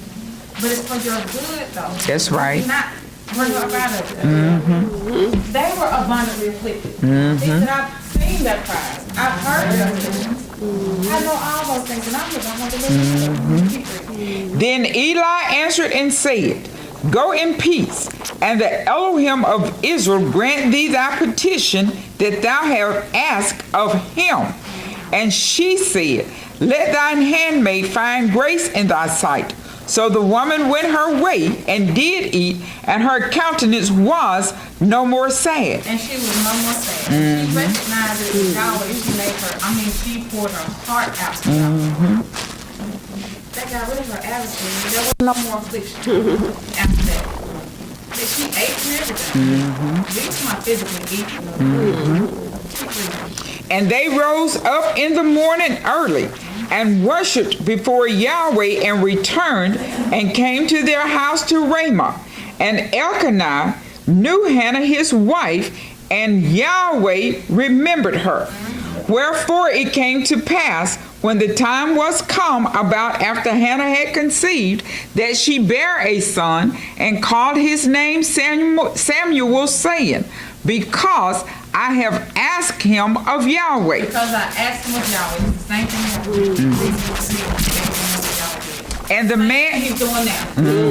And the man Elkanah and all his house went up to offer unto Yahweh the yearly sacrifice and his vow. But Hannah went not up, for she said unto her husband, I will not go up until the child be weaned, and then I will bring him, that he may appear before Yahweh and there abide forever. So she didn't have to go to the place to worship Yahweh, right, Tim? So I'm not going to go up right now. I'm still doing what I'm doing for Yahweh right now. But I can't go up because I know what I vowed to Yahweh. It's not about a physical place. Keep reading. And Elkanah, her husband, said unto her, Do what seemeth thee good. Tarry until thou have weaned him. Only Yahweh establish his word. So the woman abode and gave her son suck until she weaned him. Always Yahweh established his word. That means you can't do it. That's right. Y'all don't need no help from you. You don't need help if you don't get you out of whatever you in. That's right. I got you in it. And when she had weaned him, she took him up with her with 3 bullocks and 1 ephah of flour and a bottle of wine, and brought him unto the house of Yahweh in Shiloh, and the child was young. That makes me think about the 10 was talking about 3 times 3 10 that made opposite in one day. Because he was dead, buried, and whatever he was going in. That's right. On the 3rd day, there's a resurrection. It tells us much about the word. If you know the pattern, then you should know when to expect Yahweh to make good on what he's coming. If your eyes are open to it, and you look at all the things that Yahweh's done in your life and what he's done then, you can expect. That's what helps you have faith in him. Right. And he cannot lie. He has to make good on his people. Right? Keep reading. And they slew a bullock and brought the child to Eli. And she said, O my master, as thy soul liveth, my master, I am the woman that stood by thee here praying unto Yahweh. For this child I prayed, and Yahweh hath given me my petition which I asked of him. Therefore also I have returned him to Yahweh. As long as he liveth, he shall be given to Yahweh, and he worshipped Yahweh there. Now, it would seem like I would be like, you give me this little baby to take care of, what you doing? Yahweh in you better take him back home. But that's not what Yahweh had. Look, Yahweh has access to every man's heart. That's right. And so, from a physical standpoint, it seems like these things can't be. Yahweh establishes his word. He made it acceptable for her to wean her child and then take her child to Eli, and Eli accepts him. And then Yahweh starts working with him. And Hannah prayed and said, My heart rejoiceth in Yahweh. My horn is exalted. Wait. She prayed and said what? My heart rejoiceth in Yahweh. So she prayed while she was rejoicing? She didn't pray just because she was going through something? So she still acknowledged Yahweh even though she had the things that she had asked for? Okay, that's right. Okay, keep reading. Mine horn is exalted in Yahweh. My mouth is enlarged over mine enemies, because I rejoice in thy salvation. And where was her enemies at? Right within you. Her mouth is enlarged over her enemies because she trusted in Yahweh. Keep reading. There is none holy as Yahweh, for there is none beside thee. Oh, Neither she knows ain't nobody but Yahweh. That's why he has to take you through of those things. That's so right. You know that it's him, and there's none other but him. That's the knowledge. It ain't have nothing to do with that little baby. Yahweh used her desire for a child, for her to see Yahweh. But keep reading. Neither is there any rock like our Elohim. Right. Talk no more so exceeding proudly. Let not arrogancy. No more exceeding proudly. I. Don't talk like that no more. Right. Keep reading. Let not arrogancy come out of your mouth. For Yahweh is an El of knowledge, and by him actions are weighed. The boast. Wait, you can pass over that. We're not going to pass over that. He's an El of knowledge. That means he knows your intent of your heart. He knows what you're thinking before you think it. He knows if you're ashamed of him or not. He knows if you're calling upon him in righteousness or not. He knows if you're calling upon him because you really want to please him or if you just want to please yourself. He's the El of knowledge. And by him, what? Actions Your are actions weighed. Are weighed. Not what you say. You can say all day you believe Yahweh, but your actions don't show that you believe Yahweh. The bows of the mighty men are broken, and they that stumbled are girded with strength. They that were full have hired out themselves for bread, and they that were hungry ceased. So that the barren hath borne 7, and she that hath many children is waxed feeble. Yahweh killeth and maketh alive. He bringeth down to the grave and bringeth up. He showed her all that just by giving her A song. because that's talking about the truth. Giving her the desires of her heart. Understanding of Yahweh. She gained all that knowledge from that experience that Yahweh took her. He is the rock. Don't speak proud. He's the only one. There is no other El besides him. She learned all of that. How he weighs your actions and not what you say. She learned all of that. And what Yahweh took her to. They came down in ignorance, but they came up with knowledge. You're right. So you go down not knowing what's going on, what y'all are doing, when you come up with great success. That's right. Keep reading. Yahweh maketh poor and maketh rich. He bringeth low and lifteth up. He raiseth up the poor out of the dust and lifted up the beggar from the dunghill to set them among princes and to make them inherit the throne of glory. For the pillars of the earth are Yahweh's, and he hath set the world upon them. How does she know all that just from having a child? Okay. Read. He will keep the feet of his sons, and the wicked shall be silent in darkness. That's the separation right there. That's the separation. So when you ask yourself, what can I do?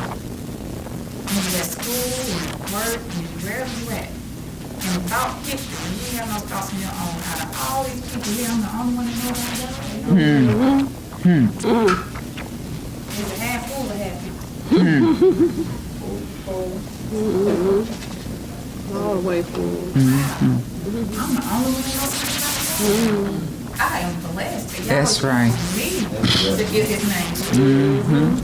And if that's the case, then seeing how he chose me, then I should be doing my due diligence to declare him. Right. And he hath set the world upon them. He will keep the feet of his sons, and the wicked shall be silent in darkness, for by strength shall no man prevail. Wicked shall be silent in darkness. We ain't talking about the lights off. We talking about the ignorance, their conscience. They shall be silent in darkness. The adversaries of Yahweh shall be broken to pieces. Out of heaven shall he thunder upon them. Yahweh shall judge the ends of the earth, and he shall give strength unto his king and exalt the horn of his anointed. And Elkanah went to Ramah to his house, and the child did minister unto Yahweh before Eli the priest. Now the sons of Eli were sons of Belial. They knew not Yahweh. And the priest's custom with the people was that when any man offered sacrifice, the priest's servant came while the... So my whole point is, and just reading that whole thing, her adversary, or her familiars, was what was afflicting her. That's the reason why you have to separate from those things. Because y'all was trying to, and as soon as he was separated from God, that's when y'all was showing him in here, right? As soon as, and who made the separation, Abraham or Yahweh? Yahweh did. Yahweh was the one that caused the separation. Now, I need so much.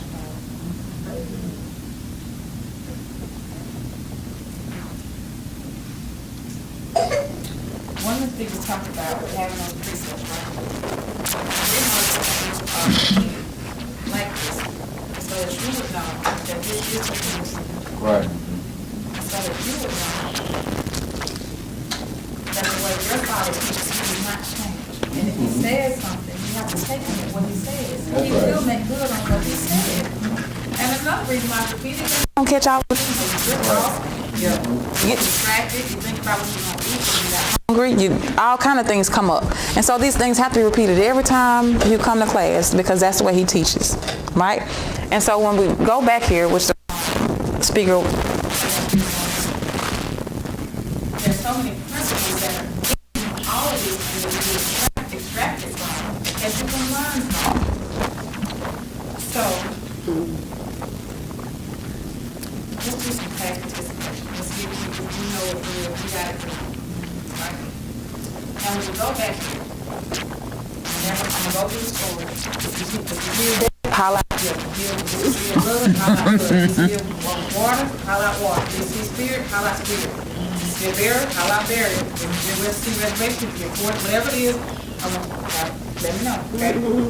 Now, it came to Abraham, right? Abram. He told Abram he's going to give him a seed, right?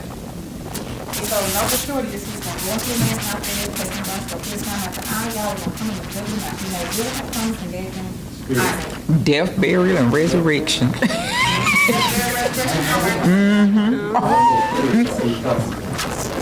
Also spirit, okay. So he told him to offer up Isaac. Death. Death. What else is it, class? It's blood. Now, when he told him to offer up Isaac, at that point, Isaac was dead in Abram's country. Buried. Thank you, honey. Buried, right? When he put him on that altar, and the angel stayed his hand, A resurrection. Isaac got up off the altar, didn't he? And he resurrected off the altar, right? And we're going to talk about it, but at that time when he was offered up, Ishmael was 40 years old. That's your So that's the death, burial, resurrection. But it was on the third day when he showed it to him, right? Then he gave us to Isaac, Jacob with Esau, right? There was a Samuel man, after he came back, he went to Israel and had 12 tribes of Israel here. Joseph was the next to the younger one. Joseph was the wife Rachel, whom he loved. And so Joseph went to see what was going on with his brother. They sought to kill him. Death, blood, and blood, right? So instead of killing him, Reuben stood up to him and said, let's not kill the lad, let's sell him to these Ishmaelites. And they took him down into Egypt. They put him in the well, burial. But they buried him in the hole. Put him in the well. Then another burial, he had to go down to Egypt, right? Right. So when he gets down here, what happens? He stole from Potiphar, which was his execution. Death. So while he's in Potiphar's house, Joseph was good looking. He looked good. He looked good himself. Probably not. So Potiphar's wife wanted to sleep with him. This was before a law was given, period. There was no law saying thou shalt not commit adultery. But Joseph knew it was wrong to sleep with that man. And he said, my master has given me power over everything in his house. My master don't know what he got in his house. What is this woman? And he wouldn't sleep with her. I mean, she pressed on him hard. And tried to push herself up on him, and he slid, and she grabbed his clothes, whatever, and tore it. So he took off running. She had his garments in her hand. She hollered what? Right. I try to teach my children that you have to be careful with these little girls. All it takes, like these days, is for a woman to even just say she's gay. You didn't even have to be true. They would believe her over you. And guess what happened? Even though he didn't rape her, she got thrown in prison for something that he didn't even do. That's the Innocent. That's burial. He's buried in prison, right? So then, he's in prison for something that he did not do. It is, and y'all would love Joseph. Right. Joseph was obedient to what y'all was told him to do, and he still got put in prison for something he didn't do. What do you think about you?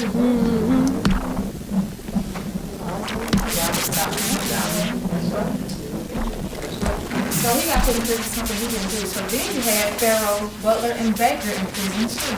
Yahweh was telling the story. Yahweh was orchestrating everything, right? Because if it's a death and a burial, it has to be a what? A resurrection. You gotta look forward to it, right? So after Joseph was in prison for a while, then that's when I would say a year, in the book, but I know about pattern, it had to be a year. He was in prison for a year before the Butler and the Baker came here. Because 2 years later, he was resurrected out of prison. Had to be that for 3. because I know the pattern. Just like it don't say that this lamb is kissing the side, I know it's kissing the side because he got a pattern going on. I know he's in prison for this year because he got out 2 years later after the Baker and the Butler got out, right? So then, when the Baker and the Butler had dreams, that troubled them.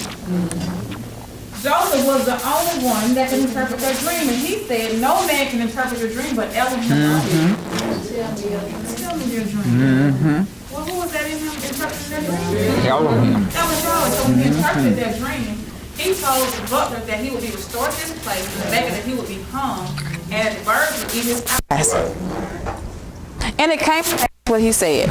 But he told the butler, now remember me when you go back to Pharaoh.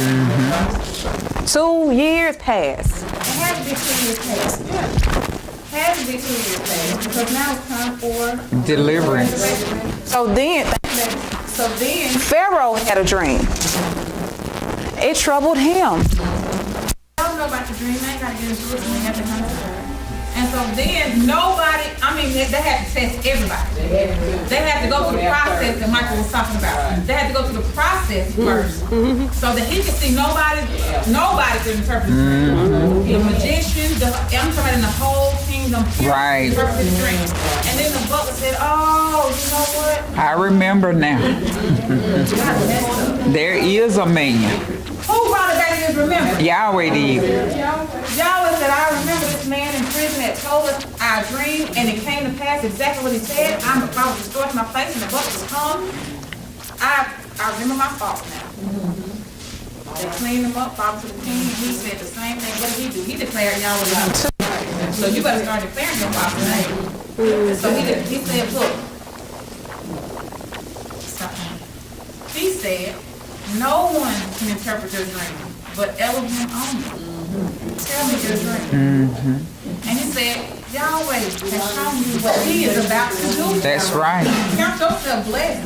Yahweh showing Pharaoh what he is about to do. He is going to have 7 years of plenty and then 7 years of famine. The dreams, these 2 dreams you have are one. Because you have to have 2 witnesses, right? These 2 dreams that you have are one. And they got to see the same thing. This is what's going to happen. And so if I were you, I would store up everything for the 7 years of plenty so that you have enough for the 7 years of famine. He said you should find a man that's worthy of that. You that man. Y'all would set him up to be governor over Egypt. The same man whose brothers tried to kill him because they were jealous of him, but sold him down here, and then was put in prison for something that he did not do. Yahweh is in control of these things, and it said when he was in prison, it said Yahweh was with him. Because even when he was in prison, he had the keys to the prison. Look, y'all. So So what that means is, what Renee was saying is true. That's the comfort shows what she said, even in the darkness, he's still right there with you. Even when he was in prison, Yahweh was still with him. Even when you're going through the stuff that you're going through, Yahweh's still with you. You're just sitting back waiting. Acknowledge him. That's right. That's what he's waiting. That's right. That's all. That's all he's waiting on. On your way. And then when you come to it, when he brings you to it, then that's when he steps on in and go to work. Go to work. Sit back and watch the show. Let me show what I'm gonna do all these ways. Okay. I give men for you. Ethiopia and Seba for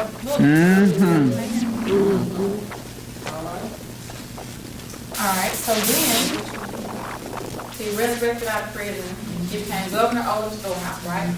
So then there was a famine in the land. Thank you. They had to come down into Egypt Burial. and be placed in Egypt for 4 years, right? 400 years. They were buried, right? Now, how long were they in Egypt before they started being afflicted? 30 years. 30. There's your 3. So they were in there for 430 years. They were afflicted for 400 years. It's gotta be there, y'all. It's gotta be there, right? And so when they were down here, the Pharaoh that knew Joseph died off, they began to be afflicted like Yahweh said that they would be afflicted. And so that's when you were afflicted when Yahweh said what you're supposed to do. Because they have to know that it's power of Yahweh. But during that time, to a prophet's time, there was a man by the name of Moses that was born down here in the middle of the desert. Blood and death. Blood and death, right? So while he was being born down, his mother thought he was a goodly child. She put him in the ark and placed him in the flag of the river. Burial. That's your burial and your water. Blood in your water and your death in your burial, right? Then, Pharaoh's daughter was out bathing. She saw the ark in the flag of the river, and she had one of the people who fetched the ark and pulled the child out. And that's the resurrection. And she had compassion on him. That's your spirit, right? That's your blood water spirit. Death, burial, resurrection, right? And he was 3 months old. So that's your death, burial, resurrection in the 3. And then you had your blood water spirit. And then you're 40. If he was 40, he was with her for 40 years. He was in Pharaoh's house for 40 years. You got the death, burial, resurrection at 3. And then you got the blood water spirit at 40. Right? So then he was amongst his people brethren one day, because he said, I refuse to be called the son of Pharaoh's daughter Any longer. I'd rather be amongst my people brethren. Thank you. And so then he goes out and he sees an Egyptian somebody one of his brothers. He intercedes. He killed the Egyptian. I ain't say murder. He killed the Egyptian. Right? That's your death and your blood. Death and blood. Buried him in the sand. Burial. Right? That's your burial. Death and burial. Then, so when he was out strolling the next day, that's the first day, that's the first day. Next day, the second day. The second day, he's out strolling. He sees 2 people quarreling. He intercedes again. Why praise God our fellow? The one in the wrong said, you want to bring up the Egyptian yesterday, Moses? He was clean. He pleaded. The next day, the 3rd day, he goes to Pharaoh. He's in the face of Pharaoh. Pharaoh sought to kill him, so he fled from the face of Pharaoh. That's your third day. That's your death, burial, resurrection on the 3rd day. But we already got the blood, right? We killed him. We got to look for some water. He fled. He had to come to a well of water. That's the water, blood water, right? And when Yahweh, How long was he out here? 40 That's the years. blood water spirit. 40. Death, burial, resurrection on the 3rd day. It's always gonna be there. And if you see it always being there back here, it's the same Yahweh right now. So that means when you're going through the stuff that you're going through in your life, you have to look for the resurrection. Yahweh is salvation and everything. And we are way over, and I know we gotta go, but I really enjoy this. So, so my whole point of doing this morning. So when you're reading now, or when you got something going on, look for the pattern. Look for it. You try to see a pattern, so that means you got something to rely on. Right. If I said 2, 4, 6, what's next? 5, 10, 15, 20. It's a path we're going by. That means you know the answer. So if you, man, I don't know what's going on. I wonder why. If you don't know, you can look for the patterns and find out. Because Yahweh does not change at all. And so these things, go back here. And yeah, we go back here and see how y'all was working with them, so we see we going through. But the main thing is to see how the Messiah came in and still those things so you can, believe that he is the one that y'all was sent. And he's the same one in you when you acknowledge him. That's the whole purpose of us going over. Does that make sense? I have really thoroughly enjoyed class this morning. I look forward to some more great classes. Don't forget next Sunday, we have an event at my house, potluck, whatever, for his birthday. And then tonight we have the conference call. Albuquerque's class is having a convention in November of next year. And so I want to start planning for that one. We definitely plan on going. So I would say start saving your money up now. Kind of put maybe $50 a month, $50 a year, or 2 years, something like that, just to kind of have, when it's time to really have something to kind of make the arrangements to go. If you don't plan with your job now, let them know up front early, something. But I'm pretty sure most folks plan on going to the Albuquerque convention in November of next year. What else is it? I didn't even ask for the announcements in. I think that's it. Make sure y'all go to YouTube and watch yourself on YouTube and see, listen to it as if you don't know anything about y'all. Listen to it from somebody else's standpoint. And that'll kind of help you next time you get up and kind of like, oh, I should have said, oh, I didn't even bring that in. Like I should just do it that way. Because it's a teaching aid. It's a teaching aid. But I really enjoyed class tomorrow. I hope y'all got something out of it. Hallelujah.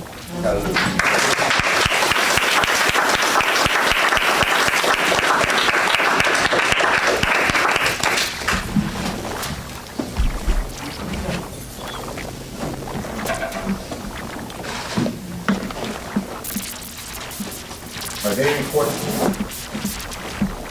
Any comments? I got one comment. Let me make one comment right quick. First John 1:4 says God was now was the light of men, right? So that means that he is the life that we're living, right? So that the key to what we were just going through the exercise was very beautiful, was the fact that you didn't have life before you had anything else. So before you had a death, is that right? You had to have life. So then basically what we was talking about here about Yahweh talking about Abraham in the beginning was just going forth that Yahweh was the source and the substance of it. So you've seen the life that we have that is in us that we can discern these things that are from Yahweh. But it's beautiful to know that life was before death. Before these no witnesses of death, burial, and resurrection, but it was Yahweh and it's his purpose that caused us to see it this way. Because he himself.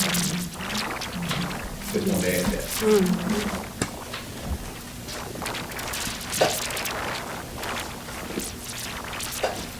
Are there any other comments or questions or announcements?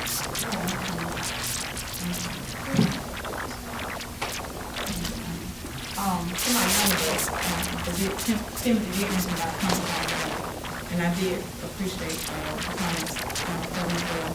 I want to admonish y'all. I know the age y'all are, some say that when he gave his testimony and things like that.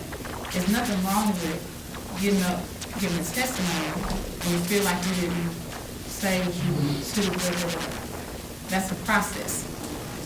These things are done for that reason. Even us, when we haven't had a chance to get up in a long time, sometimes it causes you not to be able to move.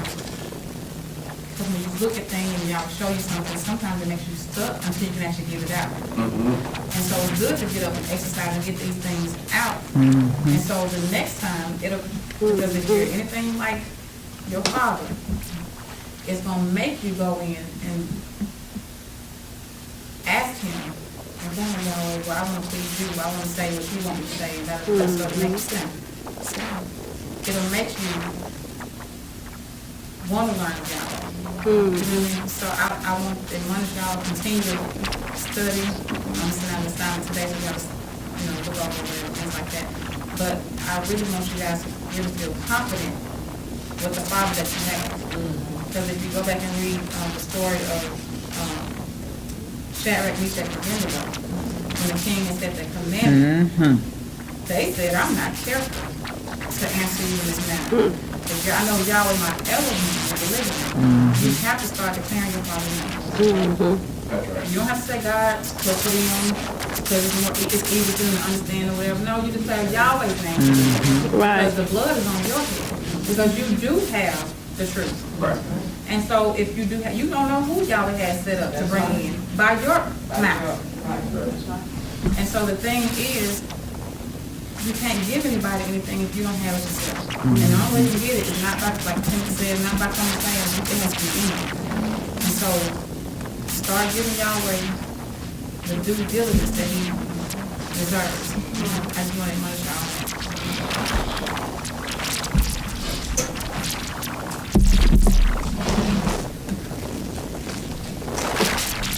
Any other comments? I'd like to remind everyone about the donations to take care of what we need to take care of here in the building. And if there's nothing else, let everyone stand by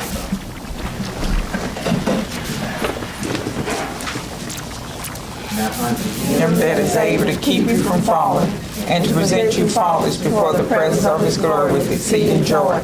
To the only wise Elohim, our Savior, through Yahshua the Messiah, our Sovereign, belong glory and majesty, dominion and power, both before all times, now and forever. Let us all say, Hallelujah.